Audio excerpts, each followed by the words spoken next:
எல்லாருக்கும் வணக்கம். இப்போ நம்ம பார்க்க போகிறது என்னன்னு பார்த்தோம்னா 7th ஸ்டாண்டர்டில் இயல் 4 தான் பார்க்க போகிறோம். ஏற்கனவே நம்ம 7th 1, 2, 3 மூணுமே முடிச்சாச்சு. இப்போ நம்ம பார்க்க போகிறது 4. ஸோ இதில் என்னெல்லாம் கொடுத்துருக்காங்க இந்த டாபிக் அப்படின்னு பார்த்தோம்னா, ஃபஸ்ட்டு கலங்கரை விளக்கம் அப்படின்னு சொல்லிட்டு ஒரு மனப்பாட செய்யுள், அடுத்து கவின்மிகு கப்பல், தமிழரின் கப்பற்கலை, ஆழ்கடலின் அடியில், அடுத்து இலக்கிய வகை சொற்கள் சொல்லிட்டு இலக்கணம்ல. ஓகே, ஸோ மேக்ஸிமம் இதில் எல்லாமே கப்பல் பற்றின ஒரு விஷயத்தை தான் நான் படிக்க போகிறோம் அப்படின்னு சொல்லிட்டு இதுலேருந்து நமக்கு தெரியுது. எல்லாம் ரெடி ஆகிட்டிங்களா? நம்ம போலாமா உள்ள? வாங்க.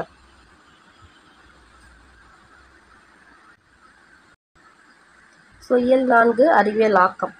ஃபஸ்ட்டு பார்த்தோம்னா கலங்கரை விளக்கம் அப்படின்னு சொல்லிட்டு ஒரு டாப்பிக்கில் ஒரு செயல் கொடுத்துருக்காங்க.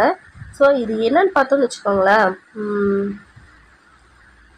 பெருமானாற்றுப்படை பட்டினப்பாலை அப்படின்னு சொல்லிட்டு 10 பாட்டில் படிச்சிருப்பீங்க. 17 மேற்கணக்கு நூல்கள் அப்படின்னு சொல்லிட்டு இது பண்ணியிருக்கீங்க இல்லையா?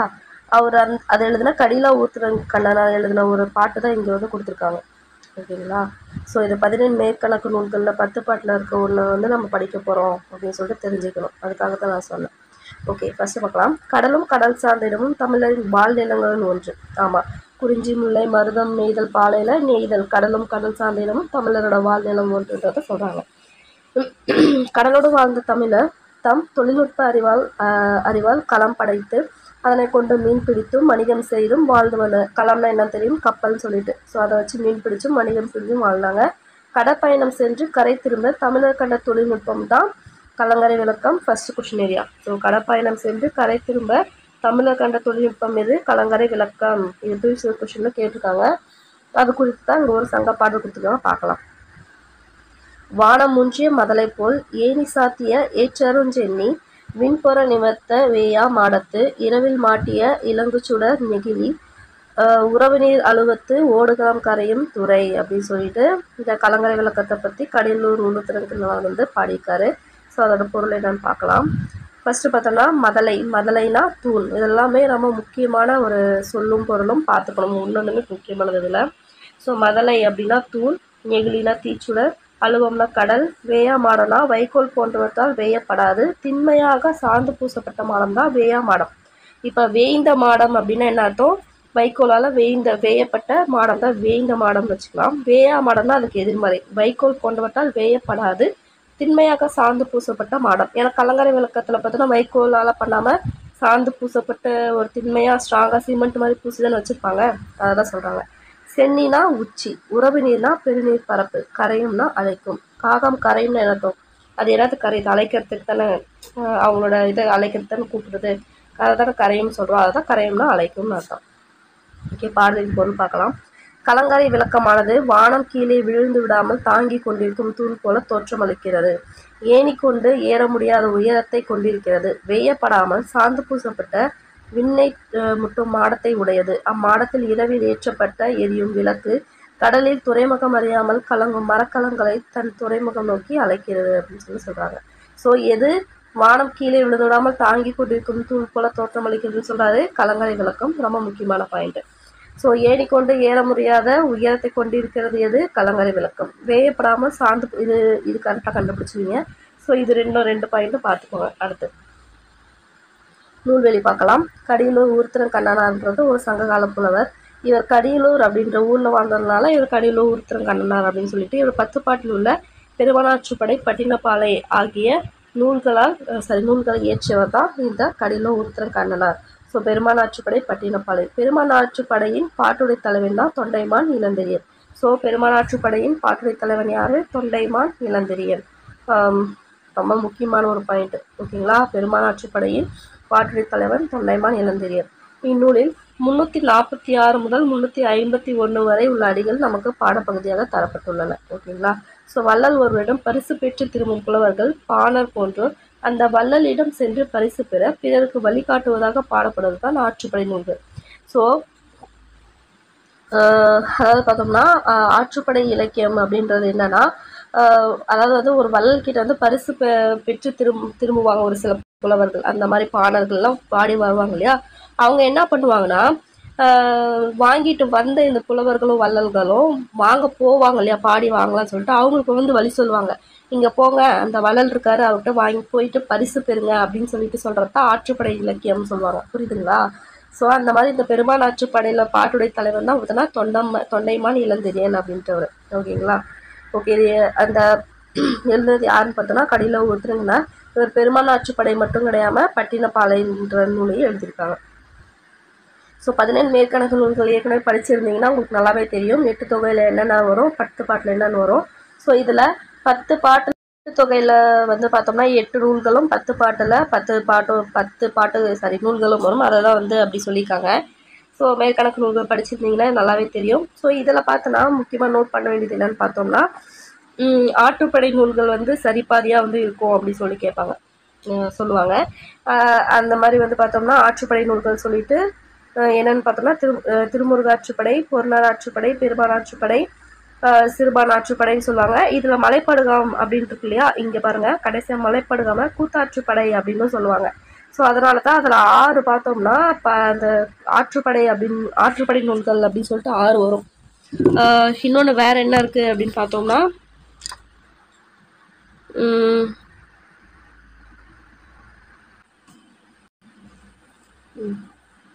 ஆக்சுவலி 5 பாடல் வரும். 6 பாடலில் வராது, 5 பாடல் வரும். ஏன்னா 10 பாட்டில் சரிபாதி 5 தானே. ஸோ அந்த 5 பாட்டு அதாவது திருமுருகாற்றுப்படை, பொருளார் ஆற்றுப்படை, பெருமாள் ஆற்றுப்படை, சிறுமான் ஆற்றுப்படை. இந்த மலைப்படுகாமுக்கு இன்னொரு பேர் என்னன்னு பார்த்தோம்னா கூத்தாற்றுப்படைன்னு வரும். அதனால தான் மொத்தமாக சரிபாதி ஆற்றுப்படை நூல்களாக வருது அப்படின்னு சொல்லிட்டு சொல்லுவாங்க. ஸோ 10 பாட்டில் சரிபாதி நூல்கள் அந்த மாதிரி மீனிங்கில் வந்துச்சுனாவே நீங்கள் அழகாக ஆற்றுப்படை நூல்கள்னு சொல்லிட்டு போட்டுருங்க. இது வந்து எக்ஸ்ட்ரா ஒரு இன்ஃபர்மேஷன் தான். ஸோ வேற என்ன இதில் வந்து 10 பாட்டில் வேற என்ன இன்ஃபர்மேஷன் சொல்லலாம் அப்படின்னு பார்த்தோம்னா இதுலேயே அகப்பாடல்கள் எது, புறப்பாடல் எது, அகப்புறம் சேர்ந்தது எது அப்படின்னு சொல்லிட்டு பார்த்தீங்கன்னா இந்த நான் சொன்ன மாதிரி இந்த 6 இது பார்த்தோம்னா ஃபர்ஸ்ட் ஆற்றுப்படை நூல்கள் அப்படின்னு சொல்லிட்டு வச்சுக்கணும். அடுத்து அகப்பாடல்கள் அப்படின்னாலே பாட்டு அந்த மாதிரி பாலை அந்த மாதிரி வரும். அதாவது முல்லை, குறிஞ்சி, பாலைன்னு வந்துச்சுனாவே அது பார்த்தோம்னா அகநூல்கள். ஃபார் எக்ஸாம்பிள் முல்லைப்பாட்டு அகநூல். அடுத்து வேற என்ன இருக்கு, குறிஞ்சிப்பாட்டு அகநூல், அதே மாதிரி பாலை அகநூல். இது 3மே அகநூல். அதுக்கு அடுத்து பார்த்தோம்னா புறப்பாடல். ஸோ மதுரை காஞ்சி வந்து புறப்பாடல். அதே மாதிரி பார்த்தோம்னா அகம் புறம் ரெண்டுமே சேர்ந்தது எதுன்னு பார்த்தோம்னா நெடுநல் வாடை. ஓகேங்களா? ஸோ இதில் திருமுருகாற்றுப்படை, பொருளார் ஆற்றுப்படை, பெருமாள் ஆற்றுப்படை, சிறுமான் ஆற்றுப்படை, மலைப்படுகம் அல்லது கூத்தாற்றுப்படை பார்த்தோம்னா ஆற்றுப்படை நூல்கள். முல்லைப்பாட்டு, குறிஞ்சிப்பாட்டு, அதுக்கடுத்து பார்த்தோம்னா பட்டினப்பாலை. இது 3மே பார்த்தோம்னா அகநூல்கள். ஸோ புறநூட்கள் பார்த்தோம்னா மதுரை காஞ்சி. புறம் ப்ளஸ் அகம் எது பார்த்தோம்னா நெடுநல் வாடை. ஓகேங்களா? ஓகே. அதுக்கடுத்து பார்த்தோம்னா இப்போ நம்ம படித்த இந்த இது பார்த்தோம் இல்லையா கலங்கரை விளக்கம், அது பார்த்தோம்னா பெரும்பாவனாற்றுப்படை வந்து சேர்ந்த ஒரு பாட்டத்தை நம்ம பார்த்துருக்கோம். ஸோ பெருமாள் ஆற்றுப்படை பற்றினா எக்ஸ்ட்ரா இன்ஃபர்மேஷன் என்ன அப்படின்னு பார்த்தோம்னா இதோட பாடல் அளவடி பார்த்தோம்னா மொத்தம் ஒரு நிமிஷம். பெருமாள் ஆற்றுப்படை அதோட பாடல் அளவடி என்னன்னு பார்த்தோம்னா 500. கரெக்டாக 500. ஸோ நெக்ஸ்ட் பார்த்தோம்னா இது என்னன்னு நம்ம பார்த்தோம், புறம் சொல்லிட்டு பார்த்தோம் இல்லைங்களா. பொருள் வந்து புறப்பொருள். ஓகேங்களா? ஆற்றுப்படையில் புறம்பொருள் இது. ஓகேங்களா? அடுத்து பார்த்தோம்னா அதோட பாவகை ஆசிரியப்பா. இதெல்லாம் எக்ஸ்ட்ரா இன்ஃபர்மேஷன் எழுதி வச்சுக்கோங்க. நம்ம எழுதுனது கடியெல்லாம் ஒருத்தரம் கண்ணாமன்னே பார்த்தோம். அதே மாதிரி பாட்டுடை தலைவன் தொண்டைமான் இளந்தெரியன் அப்படின்றத பார்த்தோம். அதே மாதிரி இதுக்கு வேற ஒரு பேரும் இருக்கு இந்த பெருமாள் ஆற்றுப்படைக்கு. என்னன்னு பார்த்தோம்னா பாணாற்றுப்படை. ஏன்னா பாணர்களும் புலவர்களும் வந்து பாடல் பாடி பரிசு பெறுறாங்க இல்லையா. ஸோ அதனால அது பாணாற்றுப்படை அப்படின்னு சொல்லிட்டு சொல்றாங்க. அதே மாதிரி இது சமுதாய பாட்டுன்னு சொல்றாங்க. ஏன்னா இதுல வந்து மன்னர்கள் அவங்கள விட பார்த்தோம்னா பொதுமக்களுக்கு வந்து ரொம்ப இம்பார்ட்டன்ஸ் கொடுத்து பாடியிருப்பாங்க. ஸோ அதனால பார்த்தோம்னா இது வந்து சமுதாய பாட்டு அப்படின்னு சொல்லுவாங்க. இதெல்லாம் எக்ஸ்ட்ரா இன்ஃபர்மேஷன். ஓகேங்களா? என்னென்ன பார்த்தோம், ஃபர்ஸ்ட் பெருமாள் ஆற்றுப்படை அடிகள் பார்த்தோம்னா 500. அடுத்து பார்த்தோம்னா இது வந்து புறப்பொருள் சார்ந்தது ஆற்றுப்படையில. பார்த்தோம்னா ஆசிரியப்பா. அடுத்து எழுதுனதா கடியில் ஒருத்தரங்கண்ணா நம்ம ஏற்கனவே பார்த்துட்டோம். அதுக்கு அடுத்து பார்த்தோம்னா பாட்டுடை தலைவன் தொண்டைமான் இளந்தெரியன் நம்ம மேலே பார்த்தோம். அடுத்து இதுக்கு வேற பாட்டு பார்த்தோம்னா பாணாற்றுப்படை சமுதாய பாட்டு. ஸோ இந்த மாதிரி ஒரு டேபிள காலமே கொடுத்துருக்கோம். இந்த மாதிரி பார்த்தோன்னா நான் வந்து தனியாகவே 17 மேற்கணக்கு நூல்கள்னு சொல்லிட்டு ஒரு வீடியோவே நான் போட்டிருக்கேன். என் நோட்ஸ் ஃபுல் அண்ட் ஃபுல் என் நோட்ஸ் தான். ஸோ அதை நீங்கள் எடுத்து பார்த்தீங்கன்னா ஃபுல் அண்ட் ஃபுல் வந்து நீங்கள் மறக்க முடியாத அளவுக்கு நான் அதில் வந்து கொடுத்துருப்பேன். எல்லாமே நீங்கள் போய் செக் பண்ணி பாருங்கள். செக் பண்ணி பார்த்தீங்கன்னா இதெல்லாம் இப்போ நீங்கள் படிக்கிறதெல்லாம் உங்களுக்கு சும்மா ருஜிப்பியாக இருக்கும். இதெல்லாம் சூப்பராக படித்து முடிச்சிடலாம். அதுக்காக தான் நான் சொல்கிறேன். வேணால் பாருங்கள். இல்லை நீங்கள் இப்படியே படிக்கிறது இயல் வைஸாக படிக்கிறதாலும் படிங்க. ஓகேங்களா? ஓகே, அடுத்து பார்க்கலாம். ஓகே, அடுத்து பார்த்தோம்னா வேயா மாடம் அப்படின்னா என்ன அர்த்தம்? ஓலையால் வேயப்படுவது கிடையாது, சாந்தினால் பூசப்படுவது. ஓகேங்களா? அடுத்து உறவு நீர் அழுவம். அழுவம்னா என்னது? கடல். கடலில் துறைமுகம் அறியாமல் கலங்குவன யாரு? மீன்கள் கிடையாது, மரக்கலங்கள். ஓகேங்களா? அடுத்து தூண் என்னும் பொருள் தரும் சொல். தூண்னா என்னது? மதலை. ஓகே, அவ்வளோதான் முடிஞ்சது. இந்த புக் பேக் கொஸ்டின்லாம் ரொம்பவே முக்கியம். ஓகேங்களா? விட்டுட்டு போயிடாதீங்க, பாருங்க. அடுத்து பார்த்தோம்னா கவின்மிகு கப்பல் அப்படின்னு சொல்லிட்டு ஒரு பாடல் வந்து கொடுத்துருக்காங்க. ஓகே, இதுல கடலும் கப்பலும் கண்ணுக்கு விருந்தாக காட்சியளிப்பவை. ஓகே, அலை வீசும் கடலில் அசைந்தாடி செல்லும் கப்பலை காண காண உள்ளம் உவகையில் துள்ளும். அச்சம் தரும் கடலில் அஞ்சாது கப்பல் ஓட்டியவர்கள் நம் தமிழர். காற்றின் துணை கொண்டு கப்பலை செலுத்திய நம் முன்னோர்களின் திறத்தை சங்கப்பாடலின் வழி அறிவோமா அப்படின்னு சொல்றாங்க. அப்படிதான் பார்ப்போம் வாங்க. ஃபர்ஸ்ட் பார்க்கலாம், பாடல் பார்க்கலாம். உலகு கிளர்ந்த தன்ன உருகெழு வங்கம் புலவு திரை பெருங்கடல் நீரிடை போல இரவும் எல்லையும் அசைவு இன்று ஆகி விரைச்செல்லல் இயற்கை வங்குள் ஆட்ட கோடு உயிர் திணிமணல் அகந்துரை நீகான் மாட ஒல்லேரி மருங்கு அறிந்து ஒய்ய அப்படின்னு சொல்லிட்டு முடிக்கிறாங்க. இது எழுத யாருன்னு பார்த்தோம்னா மருதன் இளநாகனார், ஒரு சங்ககால புலவர் அப்படின்னு சொல்லிட்டு சொல்றாங்க. ஓகே, இதுல இந்த உருகல் வங்கம் அப்படின்ற இதை மட்டுமே கொடுத்து ப்ரீவியஸ் கொஸ்டின்ல கேட்டிருக்காங்க. இது எந்த இதை சேர்ந்தது அப்படின்னு சொல்லிட்டு, இது அகநானூறு. ஓகேங்களா?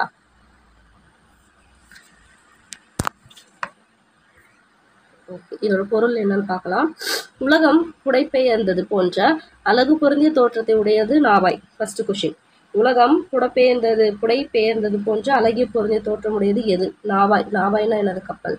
அது புலால் நாற்றமுடைய அலை வீசும் பெரிய கடலின் நீரை பிளந்து கொண்டு செல்லும். என்ன நாற்றமுடைய? புலால் நாற்றமுடைய. இரவும் பகலும் ஓரிடத்தும் தங்காமல் வீசுகின்ற காற்றானது நாவாயை அசைத்து செல்லும். உயர்ந்த கரையை உடைய மணல் நிறைந்த துறைமுகத்தில் கலங்கரை விளக்கத்தின் ஒளியால் திசை அறிந்து நாவாயை ஓட்டுபவன் நாவாயை செலுத்துவான் அப்படின்னு சொல்லிட்டு சொல்றாங்க. ஓகே, சொற்பொருள் ஒன்னொன்னுமே ரொம்ப முக்கியமானது, பாருங்க. ஃபர்ஸ்ட் உருனா உருவம்னு சொல்லலாம், அழகு அப்படின்னு சொல்லலாம். இங்க பார்த்தோம்னா அழகு.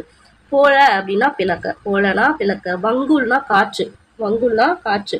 நீகான் அப்படின்னா நாவாய் ஓட்டுபவன். மிக மிக முக்கியமானது, ப்ரீவியஸ் கொஸ்டின்ல தூக்கி போட்டு தந்தான கொஸ்டின் தான் இது. நீகான்னா என்னது? நாவாய் ஓட்டுபவன். வங்கம் கப்பல். எல் அப்படின்னா பகல், அதுக்கு ஆப்போசிட் அல். கோடு உயர், கரை உயர்ந்த. மாட ஒல்லினா கலங்கரை விளக்கம். ஓகேங்களா? அடுத்து நூல்வெளி. ஸோ இது நம்ம பார்த்தோம் இல்லைங்களா, கவின்மிகு கப்பல். இது வந்து 8 தொகை நூலான அகநானூர்ல சேர்ந்த ஒரு பாடல் தான் இந்த கவின்மிகு கப்பல் அப்படின்னு சொல்லிட்டு. ஸோ அகநானூறு வந்து பார்த்தோம்னா 15 மேற்கணக்கு நூல்களில் சேர்ந்தது நம்ம பார்த்தோம் இல்லையா. ஸோ அதுதான் வந்து இந்த நூல்களில் பார்க்க போகிறோம். அதை விட இன்னும் கொஞ்சம் டீப்பாகவும் போய் பார்க்கலாம். எக்ஸ்ட்ரா இன்ஃபர்மேஷன் தெரிஞ்சுக்கிட்டா மிகவும் நல்லது, பார்த்துக்கலாம் வாங்க. ஸோ மருதன் இளநாகனார் பார்த்தோம்னா சங்ககால புலவர்களுள் ஒருவர். கலித்தொகையின் மருதத்திணையில் உள்ள 35 பாடல்களையும் பாடியவர் இவரே. ஸோ இந்த கலித்தொகைன்றது பார்த்தோம்னா 8 தொகை நூல்கள்லேயே வரும். அதில் பார்த்தோம்னா ஒவ்வொன்றும் பார்த்தோம்னா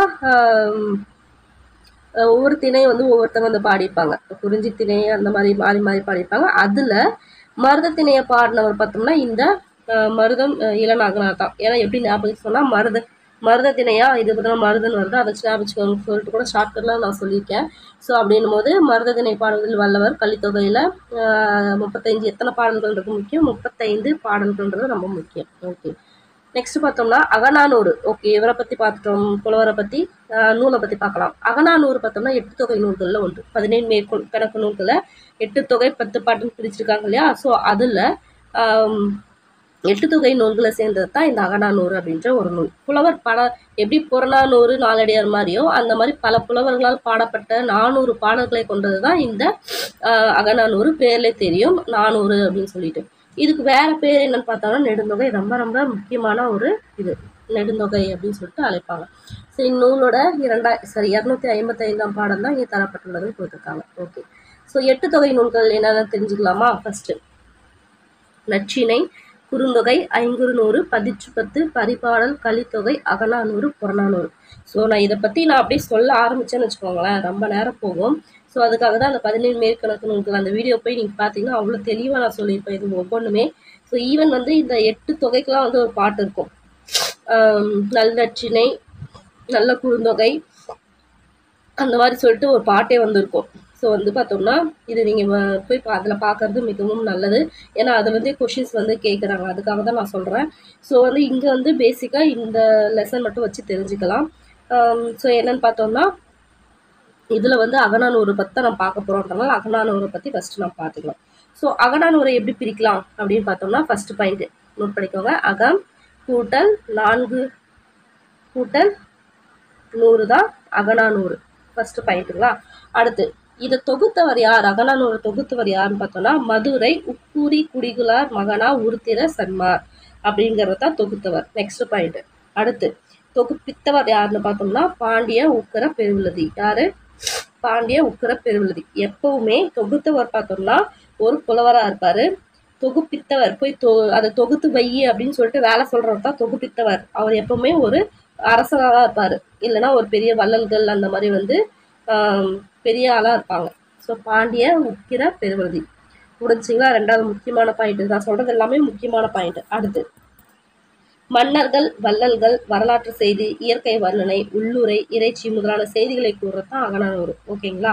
அடுத்து அகம் என்ற பெயர் பெற்ற இலக்கியம் எது? அகநானூறு. அது பேர்ல தெரியும். அதே மாதிரி அகப்பொருள் இலக்கணத்திற்கு இலக்கியம் தான் இந்த அகநானூறு. Next point. சங்ககால இலக்கியங்களில் அதிகமாக பாடப்பட்ட பாடல் இதுல பார்த்தோம்னா பாலைத்திணை. ஓகேங்களா. அகநானூரை பார்த்தோம்னா 5ஆ பிரிப்பாங்க. குறிஞ்சி, முல்லை, மருதம், நெய்தல், பாலை அப்படின்னு சொல்லிட்டு 5ஆ பிரிப்பாங்க. அதுல பார்த்தோம்னா அதிகமா பாடப்பட்டது பார்த்தோம்னா பாலைத்திணை தான். அதே மாதிரி பார்த்தோம்னா புடைவோலை தேர்தல் முறை வந்து நம்ம கேள்விப்பட்டிருக்கோம். ஸோ இப்போ பார்த்தோம்னா நம்ம தேர்தல் முறை இருக்குதுன்னா அதுக்கு பேசிக்கா இது பண்ணதே பார்த்தோம்னா சோழ நாட்டை சேர்ந்து கண்டுபிடிச்ச புடவோலை முறை தான் வந்து ஃபாலோ பண்ணிட்டு இருக்கோம். ஸோ அப்படின்னும் போது அதை பத்தின பாடின ஒரு இலக்கியம் தான் இந்த அகநானூறு. அடுத்து வடநாட்டு செய்தி, நந்தர்கள், மௌரியர்கள், படையெடுப்பு இவங்களை பத்தில சொல்ற நூல் தான் பார்த்தோம்னா இந்த அதே அகநானூறு. அதே மாதிரி ஒழுங்கு முறையில் தொகுக்கப்பட்ட ஒரே தொகை நூல். ஓகேங்களா. ஒரே தொகை நூல் ரொம்ப முக்கியமான பாயிண்ட். ஒரே தொகை நூல் பார்த்தோம்னா அகநானூறு. அதே மாதிரி பாண்டிய தமிழரின் திருமண முறைகளை 86, அதே மாதிரி 136, அதாவது 86, 136 பாடல் சொல்லுது. இதுவுமே முக்கியம். ஓகேங்களா. பண்டை தமிழோட திருமண முறையை பத்தி சொல்லியிருக்கு. ஸோ வந்து பார்த்தோம்னா பாடலோட எண்ணிற்கு ஏற்ற மாதிரி தான் திணை இருக்கும். ஓகேங்களா. ஸோ இதில் ரொம்ப முக்கியமான 2 விஷயத்த நான் சொல்ல போகிறேன். இது இதை இவ்வளோ சொல்ல நோட் பண்ணாலும் இது நீங்கள் நோட் பண்ணிக்கோங்க. ரொம்ப முக்கியமான ஒரு விஷயம் என்னன்னு பார்த்தோம்னா அகநானூரை வந்து 5ஆ பிரிக்கிறாங்கன்னு சொன்னோம். குறிஞ்சி, முல்லை, மருதம், நெய்தல், பாலைன்னு சொன்னோம் இல்லையா. இது ஒவ்வொன்றும் பாடல் வரிசை வந்து எப்படி அமைஞ்சிருக்கும், அதோட எண்ணிக்கை எவ்வளோ அப்படின்றது வந்து கொடுத்துருக்காங்க. அது ரொம்ப ரொம்ப முக்கியம். ஃபர்ஸ்ட் மேலே எழுதிக்கோங்க, பாடல் வரிசைன்னு எழுதிக்கோங்க, பக்கத்தில் எண்ணிக்கைன்னு எழுதிக்கோங்க.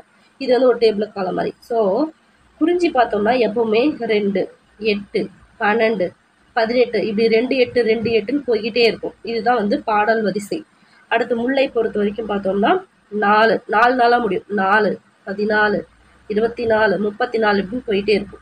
அடுத்து மருதம் பார்த்தோம்னா 6, 16, 26, 36ன்னு போய்கிட்டே இருக்கும்.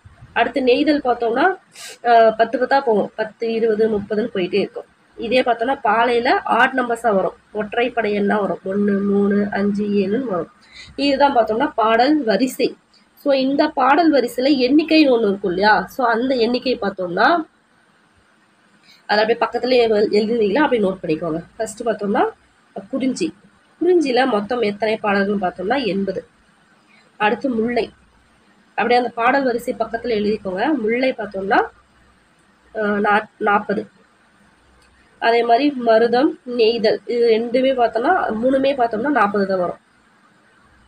பாலை பார்த்தோம்னா 200 வரும். அதனால தான் அகநானூர்லயே அதிகமா பாடப்பட்ட நூல் வந்து பாலைன்னு சொல்றாங்க. ஸோ ரொம்ப ஈஸியாவே ஞாபகம் வச்சுக்கலாம். குறிஞ்சி வந்து 80, மீதி எல்லாமே 40, பாலை மட்டும் 200. ஸோ வந்து அழகா இது ஞாபகம் வச்சுக்கலாம். இதில் இப்போ நான் சொன்னது வந்து ரொம்ப முக்கியம். அதே மாதிரி அகநானூரை 3ஆ பிரிச்சிருக்காங்க. என்னன்னு பிரிச்சிருக்காங்கன்னா இது ரொம்ப முக்கியம். ஃபர்ஸ்ட் களிற்றி யானை நிறை அப்படின்னு சொல்லிட்டு வரும். அடுத்து மணிமிடை பவளம், அடுத்து நித்திலக்கோவை. இந்த வரிசை மாறாமல் எழுதுறதும் முக்கியம். களிற்றி யானை நிறை, மணிமிடை பவளம், நித்திலக்கோவை. ஸோ இதுல பார்த்தோம்னா 120 பாடல்கள், மணிமடை பவளத்துல 180 பாடல்கள், அதே மாதிரி நித்திலக்கோவையில 100 பாடல்கள். ரொம்ப முக்கியமானது.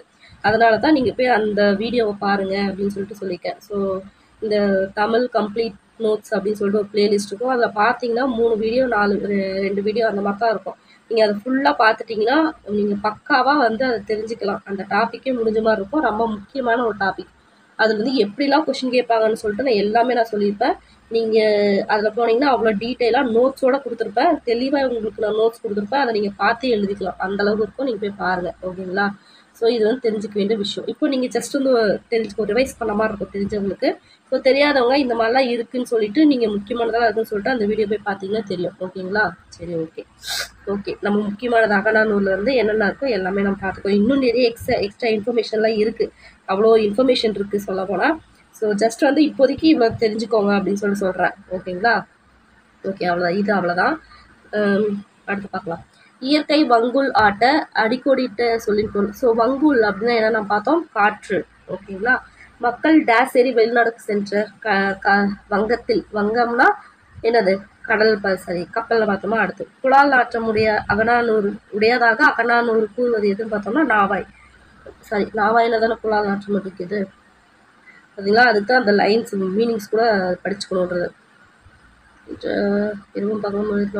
ஓகே. குழால் நாற்றமுடைய அலை வீசும் பெரிய கடலின் நீரை பிளந்து கொண்டு செல்லும். கடல்ல தான் சொல்லுது. குழால் காற்று நாற்றமுடையதாக அகநானூறு கூறுவதுக்குன்னா கடல்ல தான் குழால் நாற்றமுடையதாக இருக்கின்றாங்க. ஸோ பெருங்கடல்னா பெருமை கூட்டல் கடல். இன்று கூட்டல் ஆகினா இன்றாகி. எதுகை இடம் பெறாத இணை பார்க்கலாம். எதுகைனா என்னது? 2வது எழுத்து ஒன்றி வருவது தான் எதுகைன்னு சொல்லிட்டு. ஸோ அப்படி பார்க்கும்போது இது வராது, வங்கம் தான் வரும். ஸோ இடம் பெறாததான் சொல்லியிருக்காங்க. அப்படின்னும் போது இதுதான் இடம் பெறாது. மற்றதுக்கெல்லாம் பாருங்க 2வது இது கரெக்டாக வந்துடும். ஸோ அதுதான் ஆன்சர். இந்த ராங் போட்டதான் ஆன்சரு. ஓகே, பொறுத்துக்க. வங்கம்னா கப்பல், நீகான்னா நாவாய் ஓட்டுபவன், எல் பகல், மாட ஒல்லரி கலங்கரை விளக்கம். ஓகே. தமிழரின் கப்பற்கலை. ஓகே, இது வந்து ஒரு முக்கியமான ஒரு இது பார்க்கலாங்களா? பயணம் செய்வதில் தமிழர்களுக்கு எப்போதுமே பெருவிருப்பம் உண்டு. பயணம் தரைவழி பயணம், நீர்வழி பயணம், வான்வழி பயணம் என்று 3 வகைப்படும் நம்மளுக்கு நல்லாவே தெரியும். பயணம் வந்து எப்படி, எத்தனை வகை, என்னென்னு சொல்லிட்டு. ஸோ இது முக்கியம். தெரியாதவங்க தெரிஞ்சுக்கோங்க, தெரிஞ்சவங்க ஓகே. நீர்வழி பயணத்தை உள்நாட்டு நீர்வழி பயணம், அதே மாதிரி கடல்வழி பயணம்னு 2 வகைப்படுத்தலாம். ஓகேங்களா? அதாவது உள்நாட்டுக்குள்ளாரே நம்ம இந்தியாவுக்குள்ளாரே வந்து இருக்கிற நதிகள், நம்ம எல்லைக்குள்ள கடல் வந்து எல்லை பிரிச்சு விட்டுருப்பாங்க. அந்த எல்லைக்குள்ளாரே நடக்கிறதா உள்நாட்டு கடல் வழி அப்படின்னு சொல்லுவாங்க. இதே பார்த்தோம்னா ஃபார் எக்ஸாம்பிள் இங்கிருந்து நம்ம ஸ்ரீலங்கா போகிறதோ, ஸ்ரீலங்கா அதுக்கப்புறம் மற்ற இதெல்லாம் இருக்குல்ல, இந்தியா விட்டு வெளியே போகுது பார்த்தீங்களா? ஸோ அதை பார்த்தோம்னா வெளிநாட்டு என்னது பார்த்தோன்னா வெளிநாட்டு ஒரு நிமிஷம் எங்கே விட்டுனே கடல்வழி பயணம் சொல்லுவாங்க. ஓகேங்களா? ஸோ உள்நாட்டு நீர்வழி பயணம் தான் இந்த ஆறு நம்ம இதுக்குள்ளாரே பயன்படுறதா உள்நாட்டு நீர்வழி பயணம். கடலில் போயிட்டாலே வந்து அது வெளிநாடு அப்படின்றது தான். ஸோ அப்படின்றதுனால அது கடல்வழி பயணம் அப்படின்னு சொல்லிடுறாங்க. அடுத்து வானூர்திகள் கண்டுபிடிக்கப்படாத காலத்தில் வெளிநாட்டு பயணத்துக்காக உதவி தான் கப்பல். ஸோ அப்போ வந்து ஃப்ளைட் கண்டுபிடிக்காத டைமில் எப்படினாலும் வெளிநாட்டுக்கு போகணும்னா கடல் வழி மட்டும் தான் போய் ஆகணும். ஸோ அதுக்கு அடுத்தது பார்த்தோம்னா கப்பல் கட்டுவதும் கப்பலை செலுத்துவதும் மிகச்சிறந்த தொழில்நுட்பம் சார்ந்த கலைகள். கப்பலை பார்ப்பதும் கப்பலில் பயணம் செய்வது மட்டும் இல்லாமல் கப்பலை பற்றி படிப்பதுமே உள்ளத்திற்கு உதவி தருன்றாங்க. என்னன்னு பார்க்கலாம். ஓகே. மழை என்றதும் குழந்தைகளின் நினைவுக்கு வருவது காகித கப்பல். மழை நீரில் காகித கப்பல் விட்டு விளையாடுற குழந்தைகளே இல்லை எனலாம். அந்த அளவிற்கு நம் ஆழ்மனத்தில் கப்பல் இடம்பெற்றுள்ளது. பழங்காலம் முதல் தமிழர்கள் கப்பல் கட்டும் கலையில் சிறந்ததன் மரபு தொடர்ச்சி என இதை கூறலாம். தமிழர்கள் கப்பல்களை கட்டினர் என்பதற்கு, கப்பல் மூலம் வெளிநாடுகளுக்கு சென்றனர் என்பதற்கும் நம் இலக்கியங்களில் ஏராளமான சான்றுகள் உள்ளன. நமக்கு கிடைத்துள்ள நூல்களிலே மிகவும் பழமையானது எது? தொல்காப்பியம் தான். இலக்கண நூலானாலும் எந்த நூல்லனாவே பழமையானதுனாவே தொல்காப்பியம் தான். அதுல முன்னீர் வழக்கம் என்ற கடல் பயணத்தை குறிப்பிடுகிறது. ஓகேங்களா? ரொம்ப முக்கியம். இது ரொம்பவே அடிக்கடி கேட்குற கொஸ்டின் இது. இது மேத்ஸ்லையும் கேட்டாச்சு, இன்கரெக்ட் ஆக்லையும் கேட்டாச்சு, சூஸும் கேட்டாச்சு. ஓகேங்களா? ஸோ அதனால ரொம்ப முக்கியமான ஒரு வார்த்தை இது. முன்னீர் வழக்கம் அப்படின்றது என்னன்னு பார்த்தோம்னா தொல்காப்பியம். அது இது ஃபுல்லா சொன்னா முன்னீர் வழக்கம் மகடுவோடு இல்லை அப்படின்னே வரும். ஓகேங்களா? அப்படின்னு வந்தாலுமே தொல்காப்பியம். ஓகேங்களா? ஸோ முன்னீர் வழக்கம் சொன்னது என்னது? தொல்காப்பியம். அது என்னத்தை குறிக்குது? கடல் பயணத்தை குறிக்கிறது. எனவே தொல்காப்பியர் காலத்திற்கு முன்பே தமிழர்கள் கடல் பயணம் செய்துள்ளனர் அப்படின்றத அறியலான்றாங்க. அடுத்து பார்க்கலாம். அடுத்து கடலோடா கால்வல் நெடுந்தேர் கடலோடும் நாவாயும் ஓடா நிலத்து அப்படின்னு சொல்லிட்டு ஒரு குறள் சொல்லியிருக்காங்க. ஸோ இது பார்த்தோம்னா நல்லா படிச்சுக்கோங்க. கடலோடா கால்வல் நெடுந்தேர் கடலோடும் அப்படின்னு முடிச்சு விட்டு இது என்னன்னு கேட்பாங்க. நாம் இது அகநானூறா புறநானூறான்னு சொல்லிட்டு குழம்புவோம். அதனால ஏன்னா கடல் வாணிகம் சொன்னாலே நம்ம என்ன பண்ணுவோம்? பட்டினப்பாளையா புறநானூறு அகநானூறான்னு ஒரு கன்ஃபியூஷன் வரும். ஸோ அதனால தான் நான் கடலோடா கால்வாய் நெடுந்தேர் கடலோடும் நாவாயும் ஓடா நிலத்துன்றது ஒரு குறள் ஞாபகம் வச்சுக்கோங்கன்னு சொல்கிறேன். அடுத்து திருவள்ளுவர் காலத்திலேயே பெரிய கப்பல்கள் இருந்தன என்பதற்கு சான்று அப்படின்றாங்க. அதே மாதிரி பூம்புகார் துறைமுகத்துல கப்பல்கள் மூலம் பொருட்கள் ஏற்றுமதி இறக்குமதியும் செய்யப்பட்டன அப்படின்னு சொல்லிட்டு பட்டினப்பாலை விரிவாக விளக்குகிறது. ரொம்ப முக்கியமான ஒரு கொஸ்டின் இதெல்லாம். பூம்புகார் எந்த துறைமுகத்துல? பூம்புகார் துறைமுகத்திலிருந்து கப்பல்கள் மூலம் பொருட்கள் ஏற்றுமதியும் இறக்குமதியும் செய்யப்பட்டதுன்னு எது சொல்லுது? பட்டினப்பாலையில விரிவாக சொல்லுது அப்படின்னு சொல்லிட்டு சொல்றாங்க. எதுல? எந்த துறைமுகம்? பூம்புகார் துறைமுகம். அது எதை ஏற்றுமதி இறக்குமதி செஞ்சது அப்படின்னு சொன்னது எது? பட்டினப்பாலை. ஓகே. உலக கிளந்தன்ன உருகெழு வங்கம் அப்படின்ற பாடல் பார்த்தோம்னா பெரிய கப்பலை அகநானூறு குறிப்பிடுதான் நம்ம பார்த்தோம். கவின்மிகு கப்பல்ல பார்த்தோம் இல்லைங்களா? உலக கிளந்தன்ன உருகெழு வங்கம் அப்படின்னு சொல்லிட்டு. ஸோ அதான் இங்க சொல்லி அகநானூறு குறிப்பிடுகிறது. இதையே 10 நூலும் என்ன சொல்லுதுன்னு பார்த்தோம்னா அருங்கலம் தரிய நீர்மிசை நிவக்கும் பெருங்கலி வங்கம் அப்படின்னு சொல்லிட்டு 10. ஸோ இது எந்தெந்த லைனு எந்தெந்த நூல்னு சொல்லிட்டு தெரிஞ்சுக்கணும். ஓகேங்களா? ஸோ பூம்புகார் துறைமுகத்துல ஏற்றுமதி இறக்குமதி நடந்துச்சுன்னு சொன்னது பட்டினப்பாலை. உலகு கிளந்தன உருகெழு வங்கம் சொன்னது அகநானூறு. அடுத்து 10 என்ன சொல்லியிருக்காங்க? அருங்கலம் தரிய நீர்மிசை நிவக்கும் பெருங்கலி வங்கம் அப்படின்னு சொல்லிட்டு எதில் சொல்லியிருக்காங்க? 10. ஓகே. அடுத்து சேந்தன் திவாகரம் என்று நிகண்டு நூலில் பல வகையான கப்பல்களின் பெயரையும் குறிப்பிடப்பட்டுள்ளன. இதன் மூலம் தமிழர்கள் கப்பல் கட்டும் தொழிலில் பரந்துபட்ட அறிவு பெற்றிருந்தார்கள் என்பதை உணரலாம். இதுல சேந்தன் திவாகரம். ஓகேங்களா? அந்த நூல்ல அது ஒரு நிகண்டு நூல். சேந்தன் திவாகரம் அப்படின்றது ஒரு நிகண்டு நூல். அதுல பல வகையான கப்பல் பெயரை குறிப்பிடுகின்றனர். அடுத்து முக்கியமான பாயிண்ட் அது. ஓகேங்களா? அடுத்து நீர்வழி பயண தொடக்கம். நீர்நிலைகளில் மரக்கிளைகளை மிதந்து செல்வதையும் அவற்றின் மீது பறவைகள் தவளைகள் முதலியன அமர்ந்து செல்வதையும் பழங்கால மனிதன் கண்டான். நீரில் மிதக்கும் பொருட்களின் மீது தானும் ஏறி பயணம் செய்ய முடியும் என அவன் உணர்ந்தான். மிதக்கும் மரக்கட்டைகள் மீது ஏறி அமர்ந்து சிறிய நீர்நிலைகளை கடக்க தொடங்கினான். மீன்கள் தம் உடலில் இரு பக்கங்களிலும் உள்ள துடுப்பு போன்ற பகுதிகளை பயன்படுத்தி தண்ணீரை பின்னுக்கு தள்ளி நீந்துவதை கண்டான். தானும் மரத்துண்டுகளை துடுப்புகளாக பயன்படுத்தி தொடங்கினான். பிறகு மரங்கள் பலவற்றை இணைத்து கட்டி அவற்றின் மீது ஏறி பயணம் செய்தான். அவையே இன்று வரை வழக்கத்தில் உள்ள கட்டுமரங்கள். ஸோ மரங்களை வச்சு கட்டுறதுனால தான் அது கட்டுமரங்கள். இதெல்லாம் கட்டுறது இல்லையான்னு கேட்குறீங்களா? இப்பெல்லாம் அது மாறிடுச்சு. அதெல்லாம் அயன்லாம் யூஸ் பண்ண ஆரம்பிச்சிட்டாங்க இல்லையா? ஸோ ஜஸ்ட் சிம்பிளா இந்த நம்ம நிறைய பழைய அந்த காலத்தில் இதெல்லாம் பார்த்துருப்போம் இல்லையா? கட்டைகளெல்லாம் அடுக்கி சேர்த்தி வச்சு ஒரு இது மாதிரி கட்டி அப்படி அதில் மிதந்துட்டு துடுப்பு வச்சு தள்ளிட்டு போவாங்க இல்லையா? அதுதான் கட்டுமரம். ஓகே. அதன் பின்னர் எடை குறைந்த பெரிய மரங்களின் உட்பகுதியை குடைந்து எடுத்துவிட்டு தோணியாக பயன்படுத்தினர். ஸோ மரத்தை சின்ன சின்ன மரம்லாம் எடுத்து கட்டி போறது கட்டுமரம். இதே எடை குறைஞ்ச பெரிய மரத்தை உள்ள இருக்க பகுதி குடைஞ்சி எடுத்துட்டு பயன்படுத்துறது தோணி. வித்தியாசத்தை புரிஞ்சுக்கணும். இந்த உட்பகுதி தோண்டப்பட்டவை என்பதால் தான் அது தோணின்னே சொல்றாங்க. ஸோ தோண்டதுனால தான் அது தோணி, கட்டினதுனால தான் அது கட்டுமரம். ஓகேங்களா? தமிழர்கள் தோணி, ஓடம், படகு, புனை, மிதவை, தெப்பம் போன்றவற்றை சிறிய நீர்நிலைகள் கடக்க பயன்படுத்தினர். ஓகேங்களா? இது ரொம்பவே முக்கியம். ஸோ இது எப்படி கேட்பாங்கன்னா, சிறிய நீர்களில் கடக்க தமிழர்கள் எதை பயன்படுத்தினன்னு சொல்லி போட்டு கீழே ஒரு 4-5 இதை கொடுத்துட்டு இதில் எது தப்பு எது தவறுன்னு சொல்லிட்டு 1,2 அப்படி 3,3 அப்படிலாம் கொடுத்துருவாங்க. அதுக்காக தான். ஸோ தமிழர்களில் என்னென்ன ஊற்றுனா தோணி, அந்த தோண்டி இது பண்ணாங்களே அது. ஓடம், காகித ஓடம், அந்த இது. படகு, குட்டி படகு இருக்கு இல்லையா அது. புனை அப்படின்னாலும் அதே மாதிரி தான். மிதவை, மிதக்கிறதுனால அது மிதவை, அப்படின்னா அதுவும் சிம்பிளாக தான் இருக்கும். தெப்பம் அப்படின்னாலும் ஒரு சிம்பிளான ஒரு இதெல்லாம் பார்த்தோம்னா சிறிய சிறிய நீர்நிலைகளை கணக்க பயன்படுத்தினர். ஓகேங்களா. இதே பெரிய அளவில் பயன்படுத்துறது எது அப்படின்னு பார்த்தோம்னா களம், வங்கம், நாவாய். ஓகேங்களா. சின்னது தோணி, ஓடம், படகு, புனை, மிதவை, தெப்பம். பெருசு களம், வங்கம், நாவாய். ரொம்பவே முக்கியம், ஞாபகம் வச்சுக்கணும். முதலின அளவில் பெரியவை. இவற்றை கொண்டு தமிழர்கள் கடல் பயணம் மேற்கொண்டனர். ஓகே. அடுத்து வந்து பார்த்தோம்னா ஒரு முக்கியமான ஒரு பாக்ஸ் கொஸ்டின் தான் பார்க்கலாம். நியூசிலாந்து நாட்டின் வெலிங்டன் அருங்காட்சியகத்தில் பழங்கால தமிழ்நாட்டு கப்பல்களில் பயன்படுத்தப்பட்ட மணி ஒன்று இடம்பெற்றுள்ளது. தமிழர்கள் அயல் நாடுகளுக்கு கப்பல்களில் சென்றனர் என்பதற்கு இது ஒரு சான்றாகும்.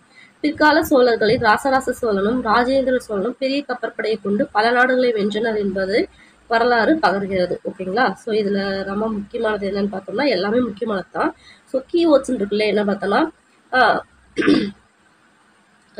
வெலிங்டன் அருங்காட்சியகம் அது எங்க இருக்கு?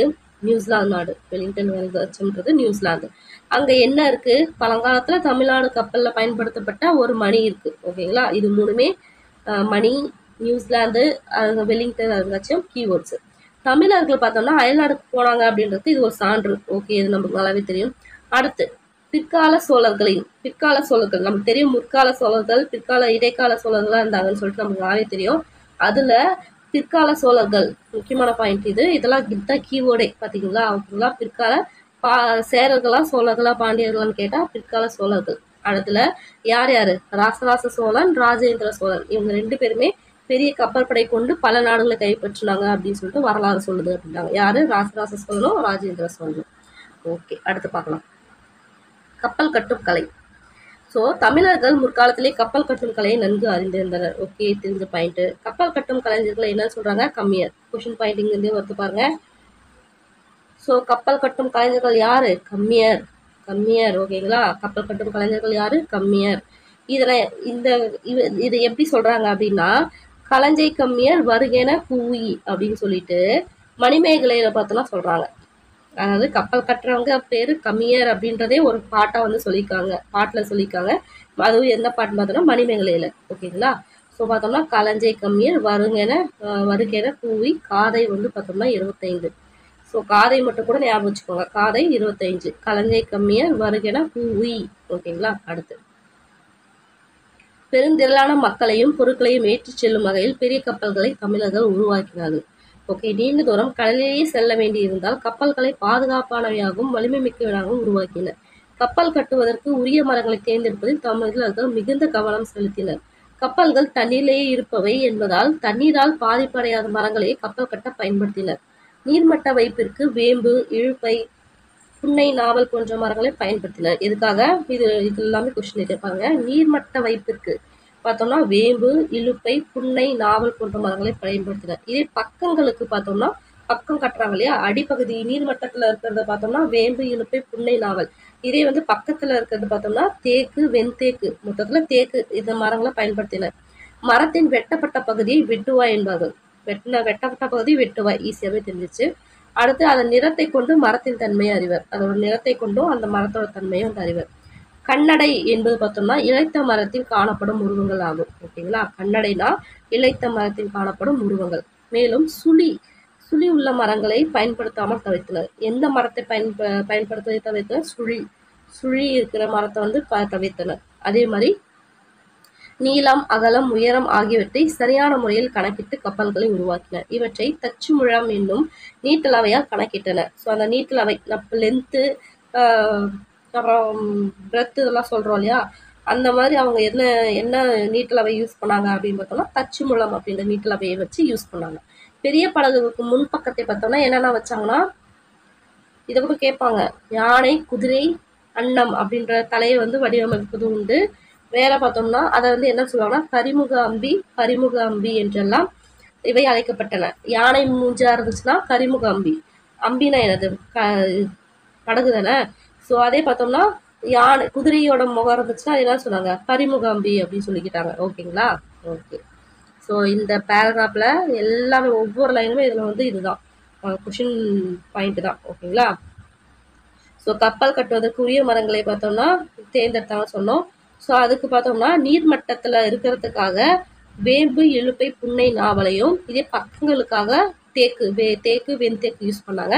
மரத்துல வெட்டப்பட்ட பகுதியை வந்து பார்த்தோம்னா வெட்டுவாய் அப்படின்னாங்க. அதோட நிறத்தை கொண்டு மரத்தோட தன்மையை அறிந்தாங்க. கேட்பாங்க அதோட எதை கொண்டு மரத்தின் தன்மையை அறிந்தாங்கன்னு பார்த்தோம்னா அதோட நிறத்தை கண்டு. இதுல கண்ணடை அப்படின்றது பார்த்தோம்னா இளைத்த மரத்தில் காணப்படும் உருவத்தை தான் கண்ணடை அப்படின்றாங்க. அதே மாதிரி எந்த மாதிரியான மரத்தை தவிச்சாங்கன்னு பார்த்தோம்னா சுழி இருக்கிற மரத்தை தவிச்சிட்டாங்க. அதே மாதிரி நீளம், அகலம், உயரம் அதை பார்த்தோம்னா சரியான முறையில் கணக்கிட அவங்க யூஸ் பண்ண நீட்டளவின் பெயர் என்ன அப்படின்னு பார்த்தோம்னா தச்சு முழம் அப்படின்னு சொல்லிட்டு. அது இல்லாம பெரிய படகுல முன்பக்கத்தை யானை, குதிரை, எண்ணம் இது மூஞ்சோட தலையும் போன்ற வடிவமைச்சிருக்காங்க. அதை எப்படி சொல்லுவாங்கன்னா யானைனா கரிமுக அம்பினும் குதிரைனா பரிமுக அம்பினும் சொல்றாங்க. ஓகே, அடுத்து மரங்களையும் பலகைகளும் ஒன்றோடு ஒன்று இணைக்கும் போது அவற்றுக்கு இடையே தேங்காய் நார், பஞ்சு ஆகியவற்றில் ஒன்றை வைத்து நன்றாக இறுக்கி ஆணிகளை அரைந்தனர். ஓகேங்களா. அடுத்து சுண்ணாம்பையும் சணலையும் கலந்து அரைத்து அதில் எண்ணெய் கலந்து கப்பலின் அடிப்பகுதியில் பூசினர். இதனால் கப்பல்கள் பழுதடையாமல் நெடுங்காலம் உழைத்தன. இம்முறையை இத்தாலி நாட்டை சேர்ந்த மார்க்கோ போலோ என்னும் கடற்பயணி வியந்து பாராட்டினார். இரும்பு ஆணிகள் துருப்பிடித்து விடும் என்பதால் மரத்திலான ஆணிகளையே பயன்படுத்தினர். இந்த ஆணிகளை தொகுதி என்பர். இதுல இருக்க ஒவ்வொரு லைனுமே கொஸ்டின் ஏரியா தான். ஓகேங்களா. ஸோ மரங்களையும் பலகைகளையும் ஒன்றாட ஒன்று இணைக்கிறாங்க இல்லையா, அதெல்லாம் சேர்த்து வச்சுதான் பண்ணுவாங்க. அதுக்கு இடையே வந்து ஒரு கேப் வரும். அதுக்கு என்ன பண்ணாங்கன்னா தேங்காய் நார் இருக்கு இல்லையா, அது பஞ்சு இதுல ஏதோ ஒண்ணு வச்சு இறுக்கி வச்சு ஆணிகளை வச்சு அரைஞ்சாங்க, அதாவது ஆணி அடிச்சாங்க. அடுத்து அந்த அடிப்பக்கத்துல வந்து தண்ணி வாட்டர் ரெசிஸ்டண்டா இருக்கு இல்லையா, அதுக்கு என்ன பண்ணாங்கன்னா சுண்ணாம்பு இருக்கு இல்லையா, சுண்ணாம்பு, சணல் இருக்குல்ல, ஜூட்டு, அது ரெண்டுத்தையும் ஒன்னா போட்டு அரைச்சி அதுல எண்ணெயும் தண்ணியும் வந்து பிரிஞ்சு தானே போவோம், ஒட்டாது இல்லையா, அதனால அவ்வளவு சீக்கிரம் தண்ணி ஊறி மேல வராதுன்றதுக்காக அந்த எண்ணெய் எல்லாமே கலந்து கப்பலோட அடிப்பக்கத்துல பூசிட்டாங்க. ஓகேங்களா, சூப்பர் இல்லையா. ஸோ இதனால கப்பல் வந்து பழுதடையாம நெருங்கால இருந்துச்சு அப்படின்னு சொல்லிட்டு சொல்றாங்க. இம்முறையை பார்த்து இத்தாலி நாட்டில் தான் அவர் ஃபர்ஸ்ட் மார்க்கோ போலோ வந்தாரு, அவர் இத்தாலி நாடு சேர்ந்தவர் இல்லையா, அவர் அதை பார்த்து வந்து ரொம்ப வியந்து பாராட்டினவன்றாங்க. ஸோ இதுல நாம் தெரிஞ்சுக்க வேண்டியது மார்க்கோ போலோ இத்தாலி நாட்டை சேர்ந்தவங்க. ஓகே. ஸோ இரும்பு என்ன பண்ணோம், தண்ணியில இருக்கிற கப்பல்ல இரும்பு அடிச்சா என்ன ஆகும், சீக்கிரமா துருப்பிடிச்சு போயிடும். அதுவும் கடல் நீர் பார்த்தோம்னா உப்புன்றதுனால இன்னும் சீக்கிரமா துருப்பிடிச்சு போயிடும் இல்லையா. அதனால என்ன பண்ணாங்கன்னா மரத்திலான ஆணியை வந்து யூஸ் பண்ண ஆரம்பிச்சாங்க. அந்த மரத்திலான அந்த ஆணியை தான் தொகுதி அப்படின்னாங்க. ஓகேங்களா. இப்போ நான் சொன்னது எல்லாமே கொஸ்டின் பாயிண்ட் தான். ஓகேங்களா. அடுத்து பார்க்கலாங்களா. அடுத்து பாய்மர கப்பல். காற்றின் உதவியால் செலுத்தப்படும் கப்பல்கள் தான் பாய்மர கப்பல். ஓகேங்களா. கப்பல் வந்து இப்படி இருக்குமா, அதுல பார்த்தோம்னா இப்படி இருக்கும் இல்லையா, நல்லா காத்து, இதுதான் பாய்மரம் அப்படின்னுவாங்க. ஓகேங்களா. ஸோ பெரிய பாய்மரம், திருக்கைத்தி பாய்மரம், காண பாய்மரம், கோசு பாய்மரம் போன்ற பல வகையான பாய்மரங்களை தமிழர்கள் பயன்படுத்தினர். ஸோ இதெல்லாம் ஒவ்வொரு பாயிண்டுமே முக்கியம். என்னென்ன பாய்மரம் பயன்படுத்தினாங்க, பெரிய பாய்மரம், திருக்கைத்தி பாய்மரம், காண பாய்மரம், கோசு பாய்மரம், இந்த மாதிரி பல வகையான பாய்மரங்களை பயன்படுத்தினர். பெரிய திருக்கைத்தி, காண, கோசு. ஓகேங்களா. அடுத்து பாய்மரங்களை பாய்மரங்களை கட்டும் கயிறுகளும் பல வகையான கயிறு இருந்தன. பாத்தீங்களா, என்னென்ன கயிறுலாம் யூஸ் பண்ணிருக்காங்க பார்த்தோன்னா ஆஞ்சான் கயிறு, தாம்பாங்கயிறு, வேடாங்கயிறு, பளிங்கை கயிறு, மூட்டங்கயிறு, இளங்கயிறு, கோடிப்பாய் கயிறு அப்படின்றதுதான் சில வகைன்றாங்க. அதுலயுமே இது சில வகை, இன்னும் நிறைய இருக்கு. என்னென்ன கயிறுன்னு பாருங்க, ஆஞ்சான் கயிறு, தாம்பாங்கயிறு, வேடாங்கயிறு, பளிங்கை கயிறு, மூட்டங்கயிறு, இளங்கயிறு, கோடிப்பாய் கயிறு. ஓகேங்களா. இதெல்லாம் எப்படா ஞாபகம் வச்சுக்குன்னு சொல்றீங்களா, இதெல்லாம் வந்து நீங்க 2 டைம் படிச்சீங்கன்னாவே ஆப்ஷனை பார்த்தா டக்குன்னு நீங்க போட்டு வந்துடுவீங்க. ஸோ அதுக்காக தான் திருப்ப நான் சொல்றேன். அப்படின்னு நான் சொல்லும் போது நீங்க என் கூட சேர்ந்துக்கிட்டே நீங்க எழுத ஆரம்பிச்சீங்கன்னா அழகா உங்களுக்கு மைண்ட்ல வந்து கரெக்டா நிற்கும். ஓகேங்களா. இன்னொரு டைம் கூட சொல்லலாம்.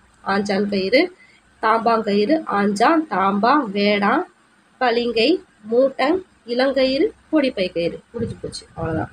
ஓகே, இதுல பார்க்கலாம். தெரிந்துக்கொள்ளுங்களா. ஆங்கிலேயர் கட்டிய கப்பல்களை 12 ஆண்டுகளுக்கு ஒரு முறை பழுது பார்க்க வேண்டும். எத்தனை ஆண்டு? 12 ஆண்டுகள்.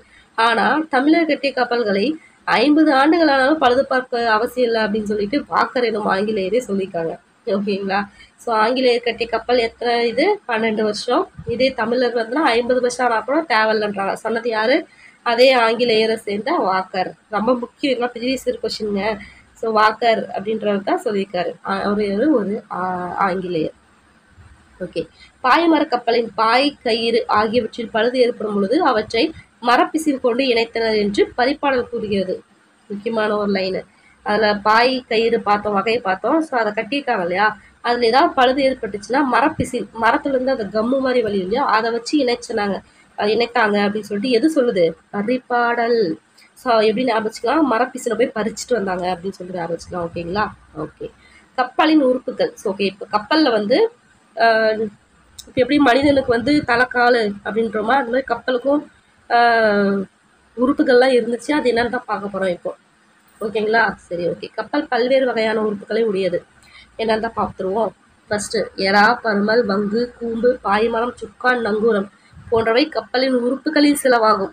ஓகேங்களா? எது? எறா, பருமல், வங்கு, கூம்பு, பாய்மரம், சுக்கான், நங்கூரம். இதுல வந்து நம்மளுக்கு நல்லாவே என்ன தெரியும்? நங்கூரம்னு நல்லா தெரியும், அந்த ஆங்கர் கீழே போடுவாங்க நிறுத்துறதுக்காது. பாய்மரம்னா நம்மளுக்கு என்னன்னு தெரியும்? அந்த பாய்மரம் பார்த்தோம்ல, அந்த கப்பல்ல பாய்மரம், இதுதான் அந்த பாய்மரம். அடுத்து வேற என்ன நம்மளுக்கு தெரிஞ்சது? வேற எது எனக்கு சரியா தெரியல. ஓகே, நம்ம பார்த்தலாம். கப்பலின் முதன்மையான உறுப்பு என்னன்னா அடிமரம், எறா. ஓகே, இதுல சொல்லிட்டாங்க. இந்த எறா அப்படின்னா என்னது? எறான்றது என்னது? அந்த கப்பலோட அடிப்பக்கம் இருக்கு இல்லையா, இது கப்பல் அப்படின்னு நாம வச்சுக்கலாம். இதுல இந்த அடிப்பக்கத்தை தான் எறா அப்படின்றாங்க. உறுப்பாகி அதுதான் வந்து முதன்மையான உறுப்பு, நமக்கு பார்த்தாலே தெரியுது. ஸோ அதுதான் வந்து முதன்மை உறுப்பாகிய அடிமரம் தான் எறா அப்படின்றாங்க. குறுக்கு மரத்தை பருமல் அப்படின்னு சொல்றாங்க. ஸோ குறுக்கு மரத்தை என்னன்னு சொல்றாங்க? பருமல் அப்படின்னும். கப்பலை செலுத்துவதற்கு உரிய திசையில் திருப்பதற்கு பயன்படும் முழுமையான கருவி சுக்கான். இந்த இப்படி வச்சுக்கிட்டு இப்படி மாதிரிலாம் வச்சிருப்பாங்க. அதே மாதிரி பார்த்தோம்னா பெரிய பெரிய கப்பலில் பார்த்தோன்னா இந்த சக்கரம் மாதிரிலாம் வச்சிருப்பாங்க. அந்த பைரஸ் ஆஃப் த கருவியெல்லாம் வச்சு தான் ஓட்டுவாங்களே. ஸோ அந்த மாதிரி திருப்பறதுக்காக வச்சிருக்கிற கருவி தான் சுக்கான் அப்படின்றாங்க. அதே மாதிரி கப்பலை நிலையாக ஒரு இடத்தில் நிறுத்தி வைக்க உதவும் உறுப்பு தான் நங்கூரம். அப்புறம் இது இங்கிருந்து வந்து நங்கூரம் இருக்குமா,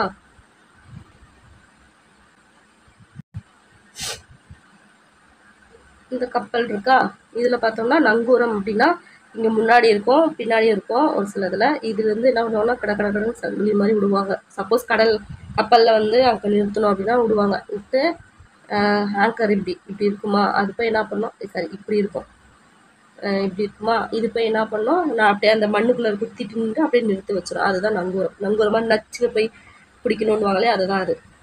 போன்றவை கப்பலின் உறுப்புகள் சரி எங்க முடிச்சோம்? நிலையாக ஒரு இடத்தில் நிறுத்த வைக்க உதவும் உறுப்பு தான் நங்கூரம். சமுக்கு என்னும் ஒரு கருவியையும் கப்பலில் பயன்படுத்தினர் என்று கப்பல் சாத்திரம் என்னும் நூல் குறிப்பிடுகிறது. ஸோ சமுக்கு அப்படின்னு ஒரு கருவியை பயன்படுத்துறாங்கன்னு சொல்லிட்டு எது சொல்லுது? கப்பல் சாத்திரம். இது பார்த்தோம்னா காந்த ஊசி பொருத்தப்பட்ட திசை காட்டும் கருவியாக இருக்கலாம் என ஆய்வாளர்கள் கருதுகின்றனர். அந்த காம்பஸா இருக்கலாம் அப்படின்னு சொல்லிட்டு சொல்றாங்க அந்த சமுக்குன்றது. கப்பல் செலுத்து பொறையை நாம என்னன்னு சொல்லுவோம்? மாலுமி. ரொம்ப முக்கியம், மாலுமின்னு சொல்லுவோம். இது நமக்கு தெரியும். அதே மாதிரி பார்த்தோன்னா கப்பல் ஓட்டின்றது நம்ம நார்மலாக யூஸ் பண்ணுற வேர்ட்ஸ். இது இல்லாமல் வேற என்ன இருக்குது? நீகான். நம்ம முன்னே பார்த்தோம், கவிஞது கப்பல்லையோ இன்னொன்று இருக்கிறோம் பார்த்தோம் இல்லையா, நீகான்னு சொல்லிட்டு அது. மீகாமன், அதே மாதிரி மீகாமன் அப்படின்னாலுமே கப்பல் ஓட்டுங்க. ஸோ மாலுமி, கப்பல் ஓட்டி, மீகாமன், நீகான். ஓகேங்களா? சூப்பர். ஓகே, இது இந்த பேராகிராஃப் போட்டு பார்த்துக்கலாம். ஸோ கப்பலில் பல வகையான உறுப்பு இருக்குது. என்னன்னு பார்த்தோம்னா எறா, பருமல், வங்கு, கூம்பு, பாய்மரம், சுக்கான், நங்கூரம். இதுல எறா அப்படின்றது என்ன பார்த்தோம்னா அந்த முதன்மை உறுப்பு. கப்பலோட முதன்மை உறுப்பு என்னது? எறா. கொஸ்டின் பாயிண்ட் இது. முதன்மையான உறுப்பு என்னன்னு கேட்பாங்க. எறா. அடிமரம் தான் எறா. இந்த அடிமரம் தான் எறா. அடுத்து பருமல் அப்படின்றது குறுக்கு மரம். குறுக்கு மரத்தை பருமல் சொல்றாங்க. அதுக்கு அடுத்து பார்த்தோம்னா உரிய திசைக்கு திருப்புவதற்காக பயன்படுத்தும் முதன்மையான கருவி என்னது? சுக்கான். அது இப்படிலாம் இருக்கும் அப்படின்னு நல்லா இப்படி திருப்புவாங்கன்னு சொல்லிட்டாரு. அதுக்கடுத்து பார்த்தோம்னா கப்பலை ஒரு இடத்துல நிறுத்தத்துக்கு யூஸ் பண்ணுறது தான் என்னது? நங்கூரம். சரி, இப்படி வரும் நங்கூரம். இதெல்லாம் வந்து யூஸ் பண்ணுறாங்க. அதே மாதிரி சமுக்கு அப்படின்னு ஒரு கருவியை வந்து பயன்படுத்துகிறாங்கன்னு கப்பல் சாத்திரம் சொல்லுது. அந்த சமுக்குன்னா என்னன்னா காந்த ஊசி இருக்கிற அந்த காம்பஸ் மாதிரி கூட இருக்கலாம் அப்படின்றாங்க. கப்பல் செலுத்து முறை என்ன சொல்றாங்க? மாலுமி, கப்பல் ஓட்டி, மீகாமன் அப்படின்றாங்கன்னு சொல்றாங்க. அவ்வளோதான். நெக்ஸ்ட், கப்பலை செலுத்தும் முறை. காற்றின் திசையை அறிந்து கப்பல்களை செலுத்தும் முறையை தமிழர்கள் நன்கு அறிந்திருந்தனர். இவ்வுண்மையை நளியிரு முன்னீர் நாவாய் ஓட்டி வழித்தொழிலாண்ட உறவோன் மருக அப்படின்னு சொல்லிட்டு புறப்பாடல்ல சொல்லுது. அது வந்து வின்னி குயேத்தியா சொன்னாரு அப்படின்னு சொல்லிட்டு சொல்றாங்க. ஸோ என்னன்னா லைன் முக்கியம். நளிரு முன்னீர் நாவாய் ஓட்டி வழித்தொழிலாண்ட உறவோன் மருக.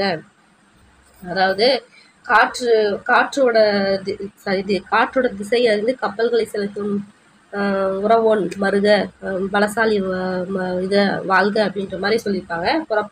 புறப்பாடல்னா புறநானூறு தான் புறப்பாடல்னு சொல்கிறாங்க. ஸோ பார்த்தோம்னா அந்த புறப்பாடல் எழுதுனது யாரு? வெண்ணி குயத்தர். அது ஃபுல்லாகவே, அதாவது புறப்பாடல் ஃபுல்லாகவே வெண்ணி குயத்தர் எழுதுனதுல இந்த லைன் பார்த்தோம்னா புறப்பாடலில் எழுதுன ஒரு புலவரான வெண்ணி குயத்தர், அவ்வளோதான். ஓகேங்களா? கடலில் காற்று வீசும் திசை, கடல் நீரோட்டங்கள் திசை ஆகியவற்றை தமிழர்கள் தம் பட்டறிவால் நன்கு அறிந்து அவற்றுக்கேற்ப உரிய காலத்தில் சரியான திசையில் கப்பலை செலுத்தினர். திசை காட்டும் கருவியை பயன்படுத்தியும் வானில் தோன்றும் விண்மீன்கள் நிலையை வைத்தும் திசை அறிந்தனர். ஸோ கப்பல் செல்லும் திசை எப்படிலாம் அறிஞ்சுக்கிட்டாங்க அப்படின்னு பார்த்தோம்னா, விண்மீன், இது கொஷின் ஏரியா இதெல்லாம் விண்மீன்களை வச்சியும் அதே மாதிரி திசை காட்டு கருவி வச்சும் கண்டுபிடிச்சாங்க. கப்பல் ஓட்டும் ஆளுமைகள் சிறந்த வானியல் அறிவையும் பெற்றிருந்தனர். ஏன்னா அப்படி தெரிஞ்சிருந்தா மட்டும் தான் விண்மீன்களை வச்சு அவங்க கரெக்டாக போக முடியும். நம்மளால அந்த அறிவு இல்லைன்னா பண்ண முடியாது இல்லையா? அதை சொல்றாங்க. கோள்களில் நிலையை வைத்து புயல் மழை போன்றவை தோன்றும் காலங்களையும் கடலில் பொங்கும் காலத்தையும் அறிந்து தகுந்த காலத்தை கப்பல்களை செலுத்தினர். ஓகேங்களா? அடுத்து கலங்கரை விளக்கம். கடலில் செல்லும் கப்பல்களுக்கு துறைமுகம் இருக்கும் இடத்தை காட்டுவதற்காக அமைக்கப்பட்டது தான் கலங்கரை விளக்கம். நம்மளுக்கு தெரிஞ்சதுதான்.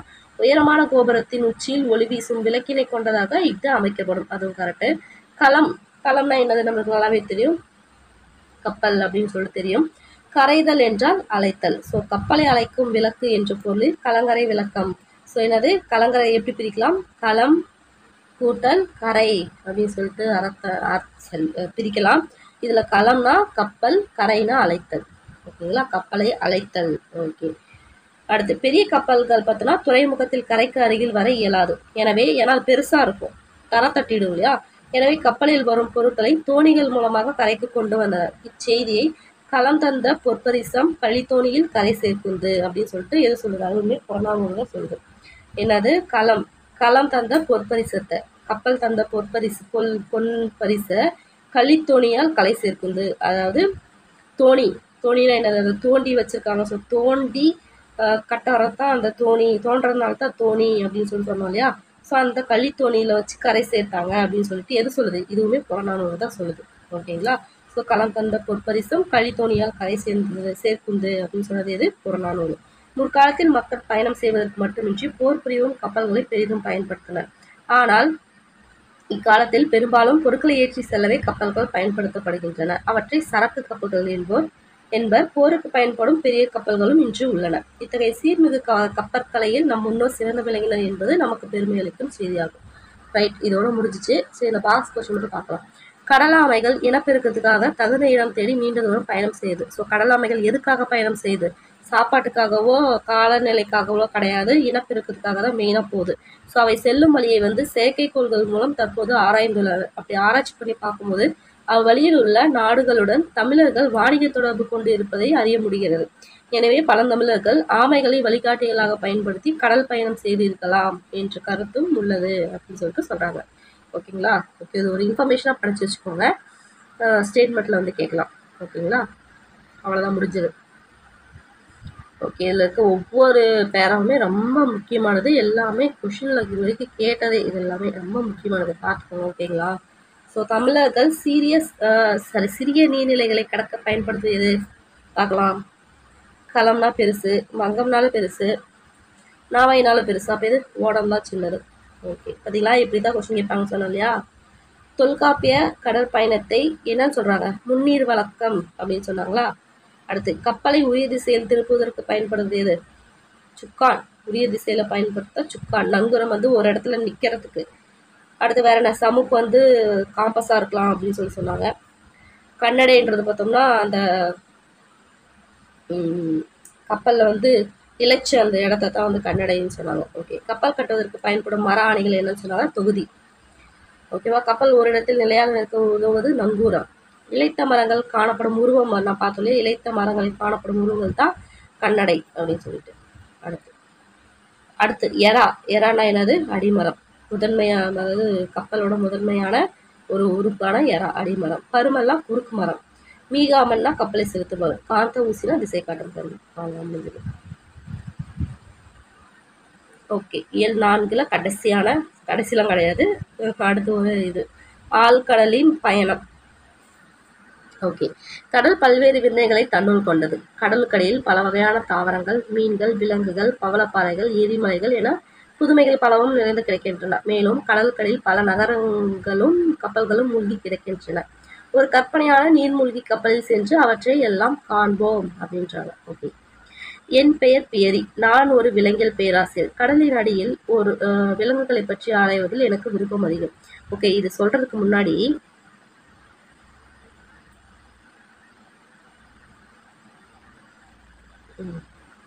இந்த ஜூல்ஸ் வேர்ன் அப்படின்னு சொல்லிட்டு இதை கேள்விப்பட்டிருப்பீங்க. ஹாலிவுட் படம் பார்க்கறதுல தான் நல்லாவே தெரிஞ்சிருக்கும். 80 நாட்களில் உலகத்தை சுற்றி பூமியின் மையத்தை நோக்கி ஒரு பயணம், journey to the centre of the earth அப்படின்னு சொல்லிட்டு journey to the mysterious island இதுன்னு காட்டுறேன். இந்த படம் பார்த்துருந்தீங்கன்னா உங்களுக்கு நல்லாவே தெரிஞ்சிருக்கும். இது எல்லாமே அந்த இப்போ நம்ம படிச்சு பார்த்தோம் இல்லையா, இதை பேஸ் பண்ணி தான் வருமே. இந்த நாட்டிலிஸ் இந்த மாதிரி விஷயம்லாம் இதில் வரும். இந்த படம் பார்த்துருந்தீங்கன்னா இந்த கதை உங்களுக்கு அழகாக புரியும். இந்த வேர்ட்ஸ்லாம் நாட்டிலிஸ் அப்படின்ற வேர்ட்ஸ்லாம் ஒரு இதெல்லாம் வந்து உங்களுக்கு புதுசாகவே தெரியாது. அதுக்காக தான் இதில் கொண்டு வந்தேன். இது ரெண்டும் பார்த்துருந்தீங்கன்னா இது எல்லாமே ஜூல்ஸ் வேர்ன் அப்படின்ற இந்த இதை பேஸ் பண்ணி தான் வந்து அவர் எழுதின கற்பனை கதைகளை பேஸ் பண்ணி தான் இந்த படம் வரும். இதே மாதிரி மூணு படம் இருக்குது இதில். சரி, ஓகே, அதுக்கு தான் இது கொண்டு வந்தேன். சரி, ஓகே, நம்ம மெயினான இதுக்கு போகலாம்.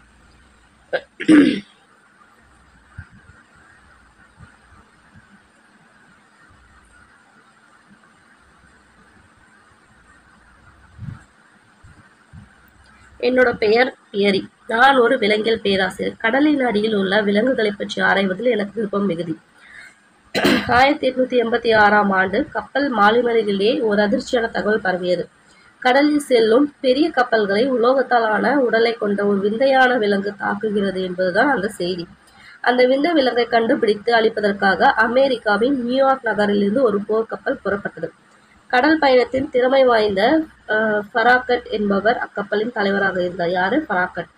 ஈட்டி எறிந்து திமிங்கலங்களை வேட்டையாடுவதில் வல்லவரான நெட் என்ற வீரரும் அக்கப்பலில் இருந்தார். நானும் எனது உதவியாளர் கான்சிலும் அக்கப்பலில் சென்றோம். 3 மாதங்கள் அமெரிக்காவுக்கும் ஜப்பானுக்கும் இடையே உள்ள பெருங்கடல் பரப்பில் ஓர் இடம் விடாமல் தேடினோம். அந்த விலங்கு எங்கள் கண்ணில் படவே இல்லை. எனவே கப்பல் எங்கள் நகரத்தை நோக்கி பயணத்தை தொடங்கியது. அப்பொழுது பளபளப்பான உடலை கொண்ட அந்த விலங்கு மிக வேகமாக எங்கள் கப்பலை நோக்கி வந்தது. அந்த விலங்கை சுட்டு தள்ளுங்கள் என்று கப்பல் தலைவர் ஃபராகட் கட்டளையிட்டார். வீரர்கள் சுடத் தொடங்கினர். பீரங்கி குண்டுகள் அனைத்தும் அந்த விலங்கின் உடலை துளைக்க முடியாமல் திரித்து விழுந்தன.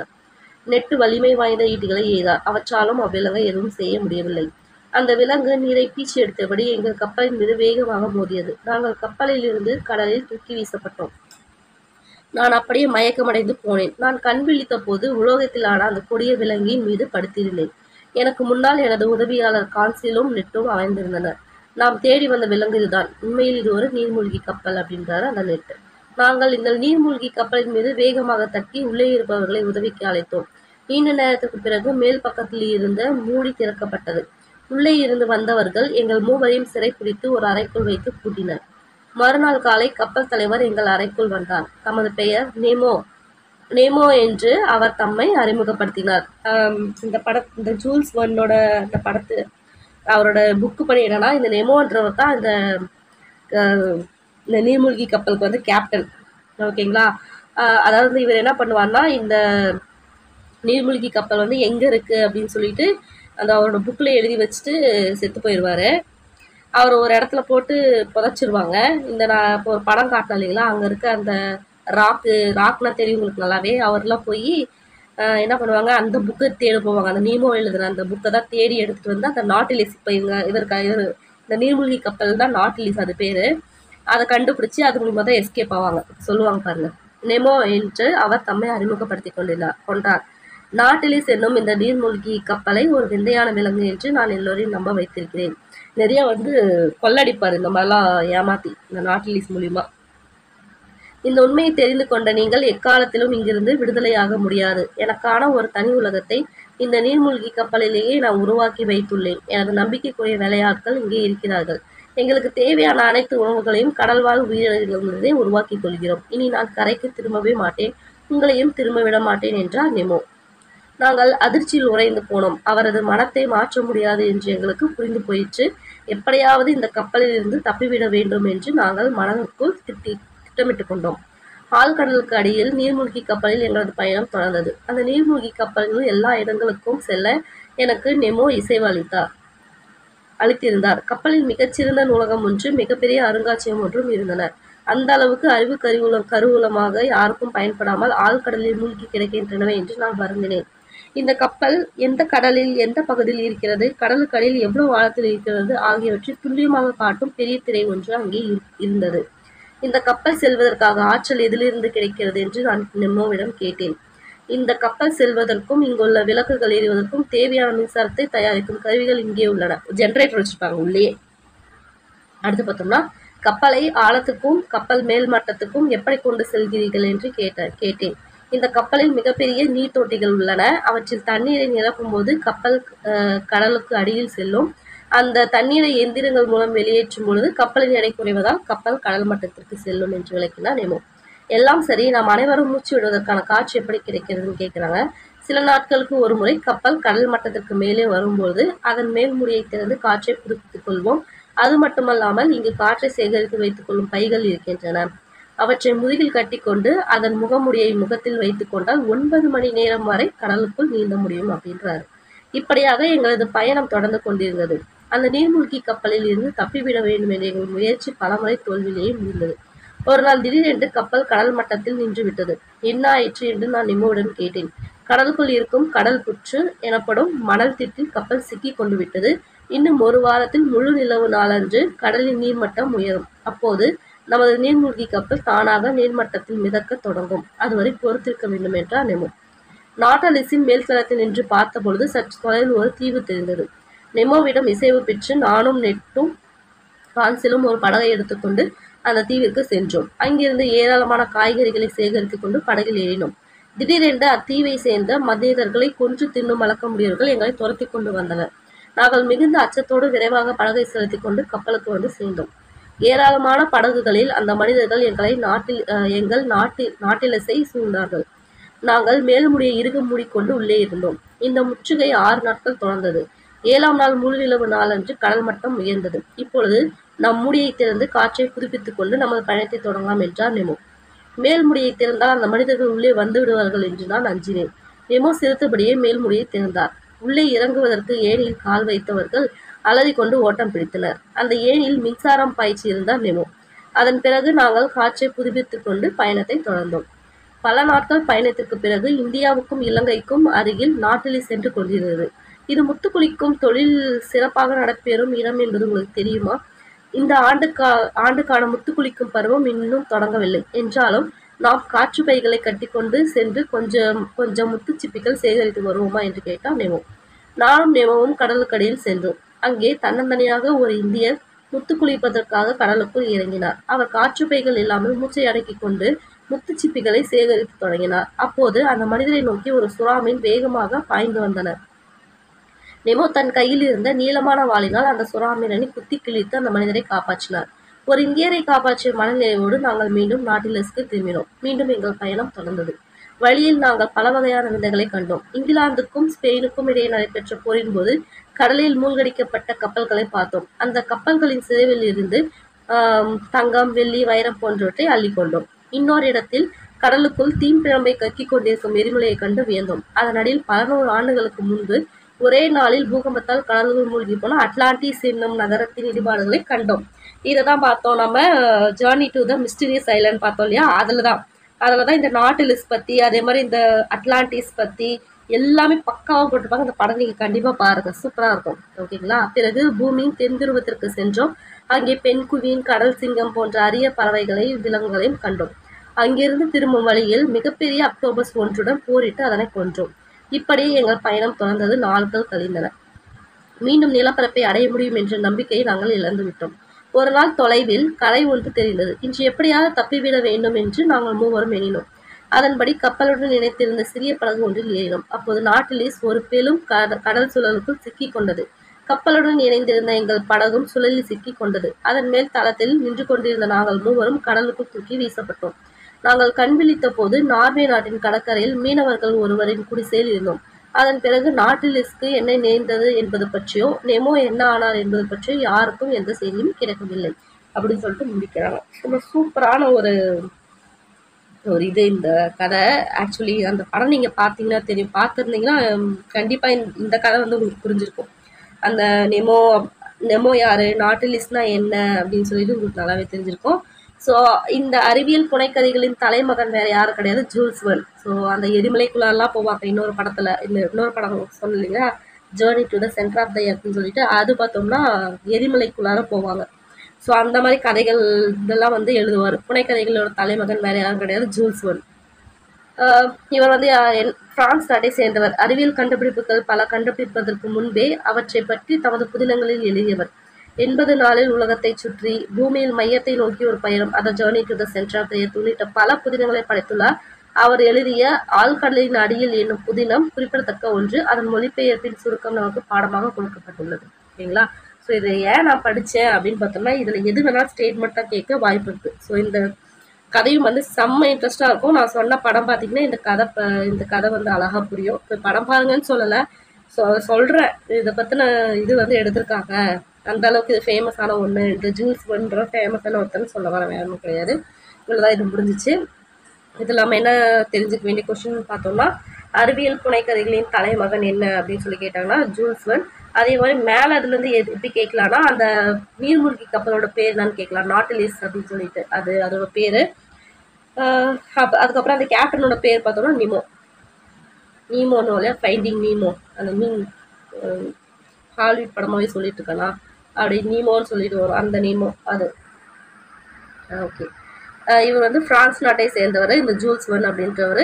அதே மாதிரி அறிவியல் கண்டுபிடிப்புகள் பல கண்டுபிடிப்பு முன்னாடியே அவர் எழுதினார். அவர் எழுதின கதைகள் என்னன்னா 80 நாட்கள் உலகத்தை சுற்றி, பூமியின் பயத்தை நோக்கி ஒரு பயணம், இதெல்லாம். அவர் எழுதிய ஆழ்கடலின் அடியில்ன்றது தான் இந்த துணைக்கதையில நமக்கு வந்து கொடுத்துருக்காங்க. ஓகேங்களா? ஆழ்கடலின் அடியில். ஓகே, அடுத்து பார்த்தோம்னா இலக்கணம் பார்க்கலாங்களா? இலக்கிய வகை சொற்கள். பூ, வா, அறம், புத்தகம் இச்சொற்களை நோக்குங்கள். இவற்றில் முதல் இரு சொற்கள் ஒரு எழுத்தை கொண்டவை. அடுத்த 2 சொற்கள் 3-4 எழுத்துக்களை கொண்டவை. இவை அனைத்தும் பொருள் தருகின்றன. இவ்வாறு ஒரு எழுத்து தனித்தும் ஒன்றிற்கு மேற்பட்ட எழுத்துக்கள் தொடர்ந்து வந்து பொருள் தருவதுதான் சொல் எனப்படும். அது நம்மளுக்கு நல்லாவே தெரியும். சொல் வந்து வேற என்ன பேர் இருக்கு அப்படின்னு பார்த்தோம்னா, மொழி, பதம், கிளவி அப்படின்ற வேறு பெயர்களுக்கு ரொம்ப முக்கியமானது. மொழி, பதம், கிளவி. இலக்கண முறைப்படி பார்த்தோம்னா சொற்கள் பார்த்தோம்னா 4 வகைப்படும். என்னென்னது? பெயர்ச்சொல், வினைச்சொல், இடைச்சொல், உரிச்சொல். நெக்ஸ்ட் பார்த்தோம்னா இதே போல இலக்கிய வகையில பார்த்தோம்னா இயற்சொல், திரிச்சொல், திசைச்சொல், வடச்சொல் என்று 4 வகையா பிரிக்கலாம். ஓகேங்களா? இலக்கண முறைப்படி பெயர்ச்சொல், வினைச்சொல், இடைச்சொல், உரிச்சொல் ரொம்ப முக்கியம். அதே மாதிரி இலக்கிய வகைப்படி பார்த்தோம்னா இயற்சொல், திரிச்சொல், திசைச்சொல், வடச்சொல். ஓகேங்களா? ஸோ இயற்சொல் அப்படின்னா என்ன அப்படின்னு பார்த்தோம்னா, கடல், கப்பல், எழுதினால், படித்தான் ஆகிய சொற்களை கவனியுங்கள். இவற்றின் பொருள் இயல்பாகவே எளிதில் விளங்குகிறது. இவ்வாறு எளிதில் பொருள் விளங்கும் வகையில் அமைந்த சொற்கள் தான் இயற்சொல்கள். ஸோ இயற்சொல் பார்த்தோம்னா பெயர், வினை, இடை, உரி ஆகிய 4 வகையிலும் வரும் அப்படின்னு சொல்லிட்டு சொல்றாங்க. ஒன்றும் கிடையாது, இந்த உரைநடை தான் வந்து இலக்கியம் நம்ம சொல்லுவோம் இல்லையா, அதுதான் வந்து ஈஸியாக புரியுற மாதிரி இருக்கும், அதை தான் சொல்றாங்க. ஓகே, இதில் எடுத்துக்காட்டு பார்த்தோம்னா அந்த இயற்சொல்லை 4ஆக வரும். பெயர், வினை, இடை, உரியில வரும்ன்றாங்க. அதுக்கு எக்ஸாம்பிள் தான் சொல்லியிருக்காங்க. ஸோ மண், பொன் அப்படின்றது பெயர், ஏன்னா அது வந்து ஒரு பொருள் அப்படின்னாலும் அது பெயர் இயற்சொல். நடந்தான், வந்தான்றது ஒரு வினை, ஸோ வினை இயற்சொல். அவனை, அவனால் அப்படின்றது இடைச்சொல். ஸோ இடையில வர ஒரு கணக்கு பண்ணுறதுக்காக யூஸ் பண்ணுற இது இல்லையா, ஸோ அப்படின்னா அவனை, அவனால் அந்த மாதிரி இருந்துச்சா இடை. இது நம்மளுக்கு உரிச்சொல்னா நமக்கு நல்லாவே தெரியும். மாநகர், வேற என்ன இருக்கு, சால சிறந்தது, இதெல்லாமே வந்து உரி தானே. ஸோ உரி இயற்சொல்ன்றாங்க. அடுத்து திரிச்சொல் அப்படின்னா வங்குல், அழுவம், சாட்சினான், உருபெயர் ஆகிய சொற்களை கவனியுங்கள். இச்சொற்கள் இலக்கியங்களில் பயின்று வரும் சொற்களாகும். இவை முறையே காற்று, கடல், சொன்னான், மிகுந்த பயன் என்று பொருள் தரும். இவ்வாறு கற்றோருக்கு மட்டுமே விளங்குபவையாகவும் இலக்கியங்களில் மட்டுமே பயின்று வருபவையாக அமையும் சொற்கள் தான் திரிச்சொல். ஸோ மேலே நம்ம பார்த்தோம் இல்லையா, ஒரு உரைநடை பார்த்தோம். அதில் பார்த்தோன்னா இந்த வங்குல், அழுவம், சாட்சினான், உருபெயர் இதெல்லாம் நம்மளுக்கு நல்லா வந்துச்சு. ஸோ இதெல்லாம் பார்த்தோம்னா இலக்கணத்தில் வந்து யூஸ் பண்ண மாட்டாங்க, பட் அதான் இலக்கியத்தில் வந்து யூஸ் பண்ணுவாங்க. ஸோ அதனால் அது மட்டும் இல்லாமல் இது முறையாக படித்தவங்களுக்கு மட்டும்தான் இதுக்கோட இது வந்து விளங்கும், மீனிங் வந்து விளங்கும். ஸோ அதனால் கற்றோருக்கு மட்டுமே விளங்குபவையாக இலக்கியங்களில் மட்டும் பயின்று வருவையாக வரத்தான் திரிச்சொல். இது வந்து ஸ்டேட்மெண்ட்ல கேட்பாங்க, அதுக்காக தான். ஓகேங்களா? அதுக்கு எக்ஸாம்பிள் தான் வங்குல். வங்குல்னா காற்றுன்னு பார்த்தோம். அழுவம்னா என்னன்னு சொன்னோம், கடல் பார்த்தோம். அடுத்து சாட்சினான் அப்படின்னா சொன்னான்னு பார்த்தோம். ஒரு பையன்னா மிகுந்த பையன் அப்படின்னு பார்த்தோம். உருன்றது உரி இல்லையா? அடுத்து திருச்சொல் பெயர் வினை இடை உரிதலும் வரும். அதே மாதிரி இயற்சொல் மாதிரி திருச்சொல்லும் வருறாங்க. அழுவம் வங்கம் பார்த்தோம்னா பெயர், பெயர் திரிச்சொல். இயம்பினான் பயின்றாள் அப்படின்னா வினை திரிச்சொல். அன்ன மான அந்த மாதிரி வந்துச்சுன்னா இடை திரிச்சொல். கூர் களி இது பார்த்தோம்னா உரி திரிச்சொல். ஓகே.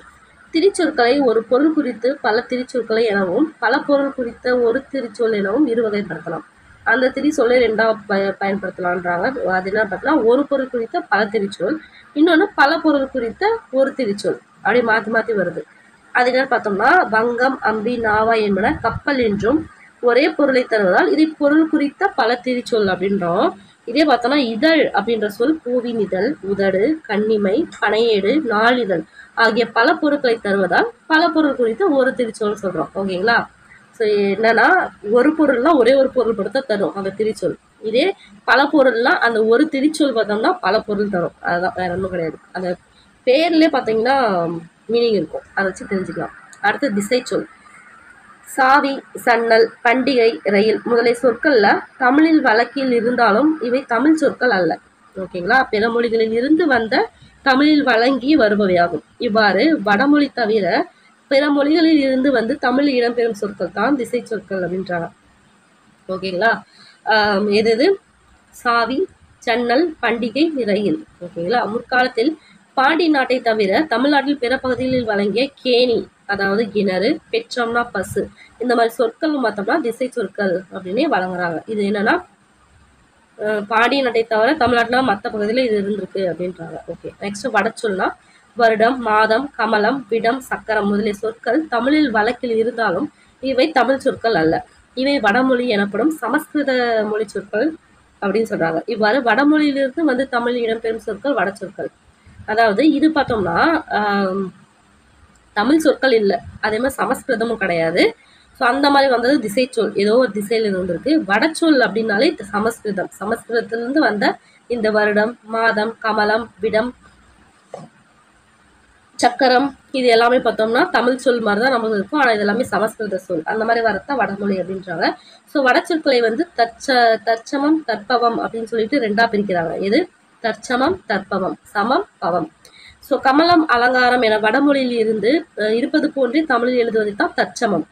இதே லக்ஷ்மி என்பதை லக்குமி என்றும் விஷம் என்பதை விடம் என்றும் தமிழ் எழுத்துக்களை மாற்றி எழுதுவது தற்பவம். வித்தியாசம் புரியுதா இல்லையா? ஸோ இந்த கமலம், அலங்காரன்றது தமிழ்ல வந்து நம்ம எழுதுறதே தான் வந்து சமஸ்கிருதத்திலிருந்து இருக்கும்.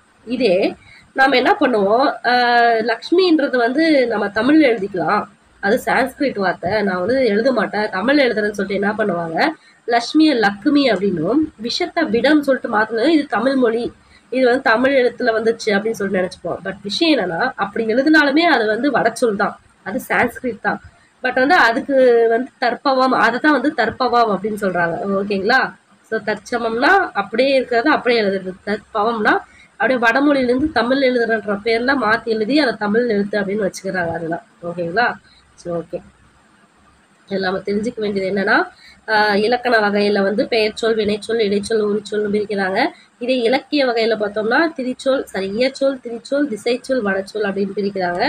அதுல பார்த்தோம்னா இயற்சொல்னா என்ன, அதே மாதிரி திரிச்சொல்னா என்ன, அடுத்து நெக்ஸ்ட் பார்த்தோம்னா திசைச்சொல்னா என்ன, அதே மாதிரி வடச்சொல்னா என்ன, அதுல எத்தனை வகை அப்படின்றத நம்ம பார்த்துட்டோம். ஸோ எல்லாமே பார்த்துக்கோங்க. எல்லாருக்கும் எளிதில் பொருள் விளங்கும் சொல் என்னது? இயற்சொல். ஓகேங்களா? ஸோ பல பொருள் தரும் ஒரே சொல் எது பார்த்தோம்னா திரிச்சொல். வடமொழி என்று அழைக்கப்படும் மொழி எது? சமஸ்கிருதம். அடுத்து இயற்சொல் ஏதாவது சொல்லலாம், அலுவம், சோறு, எனக்கு கன்ஃபியூஸ் ஆகுது லைட்டா. நம்ம மேலே பார்த்தோம் இல்லையா, பெற்றம் வந்து திசைச்சொல். ஓகே. அடுத்து அலுவம் திரிச்சொல். அடுத்து இதுல எது இயற்சொல் வடச்சொல்னு தெரியல. ஐ திங்க் ரத்தம், ரத்தம் தான் வடச்சொல் நினைக்கிறேன். இயற்சொல் வந்து சோறு. ஓகே. சப்போஸ் தப்பான கீழே அப்படியே மென்ஷன் பண்ணுங்க.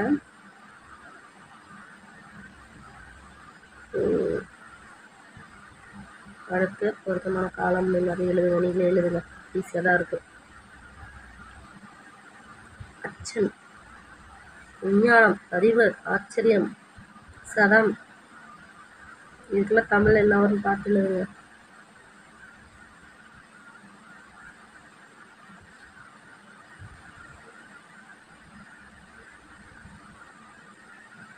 அடுத்து பார்ப்போம். கலங்கரை விளக்கம், லைட் ஹவுஸ், பெருங்கடல் ஓஷன், கப்பல் தொழில்நுட்பம், மெரைன் டெக்னாலஜி, கடல்வாழ் உயிரினம், மெரைன் கிரியேச்சர், நீர்மூழ்கி கப்பல், சப்மரைன், துறைமுகம், ஹார்பர், புயல், ஸ்டாம், மாலுமி, செயிலர், நங்கூரம், ஆங்கர், கப்பல் தளம், ஷிப்யார்ட். ஓகே, அதாவது இந்த பயிற்சிலாம் வந்து சும்மா விட்டுறாதீங்க அப்படின்னு தான் நான் சொல்லுவேன்.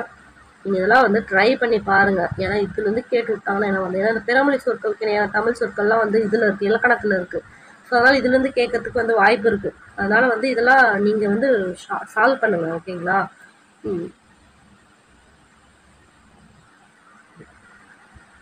ஓகே, அவ்வளோதான் முடிஞ்சது. இயல் 4 வந்து நல்லபடியாக முடிச்சிட்டோம். ஸோ நான் வந்து எந்தெந்த பயிற்சிலாம் பார்க்கணுமோ அதெல்லாம் கன்ஃபார்ம் பாருங்கள். அதே மாதிரி கரெக்டாக நோட் பண்ணுங்கள். என் கூட படிச்சிருந்தாலே அழகாக உங்களுக்கு நேரத்துக்கு ரிவிஷனாக இருக்கும், மனப்பாடமும் ஆயிருக்கும். ஸோ அதனால் பாருங்கள். நெக்ஸ்ட் இயல் 5 என்ன இருக்குன்னு பார்க்கலாம். மோதுவது ஒளியல் அப்படின்னு சொல்லிட்டு ஒன்று ஆரம்பிக்குது. அதில் பார்த்தோன்னா கல்வியே அனைத்திற்கும் அடிப்படை அப்படின்னு சொல்லிட்டு ஒன்று. ஓகே, இதுலேருந்தே தெரிஞ்சு. ஸோ ஃபுல் அண்ட் ஃபுல் பார்த்தோன்னா கல்வி பற்றி தான் பார்க்க போகிறோம் அப்படின்னு சொல்லிட்டு இயல் 5 அதில் ஃபுல்லாகவே அதை பற்றி தான் கொடுத்துட்டு போகிறாங்க அப்படின்னு சொல்லி நமக்கு தெரிஞ்சு போச்சு. அடுத்து பார்க்கலாம். ஐ திங்க் வந்து இது உங்களுக்கு புரிகிற மாதிரி எல்லாமே நான் சொல்லிட்டேன்னு நினைக்கிறேன். சப்போஸ் நான் எதாவது மிஸ் பண்ணியிருந்தாலும் எதாவது தப்பு பண்ணியிருந்தாலும் கீழே கண்டிப்பாக கமெண்ட் பண்ணுங்கள். கொஞ்சம் பார்த்து கமெண்ட் பண்ணுங்கள். நெக்ஸ்ட் வீடியோவில் மீட் பண்ணுறேன். பாய்.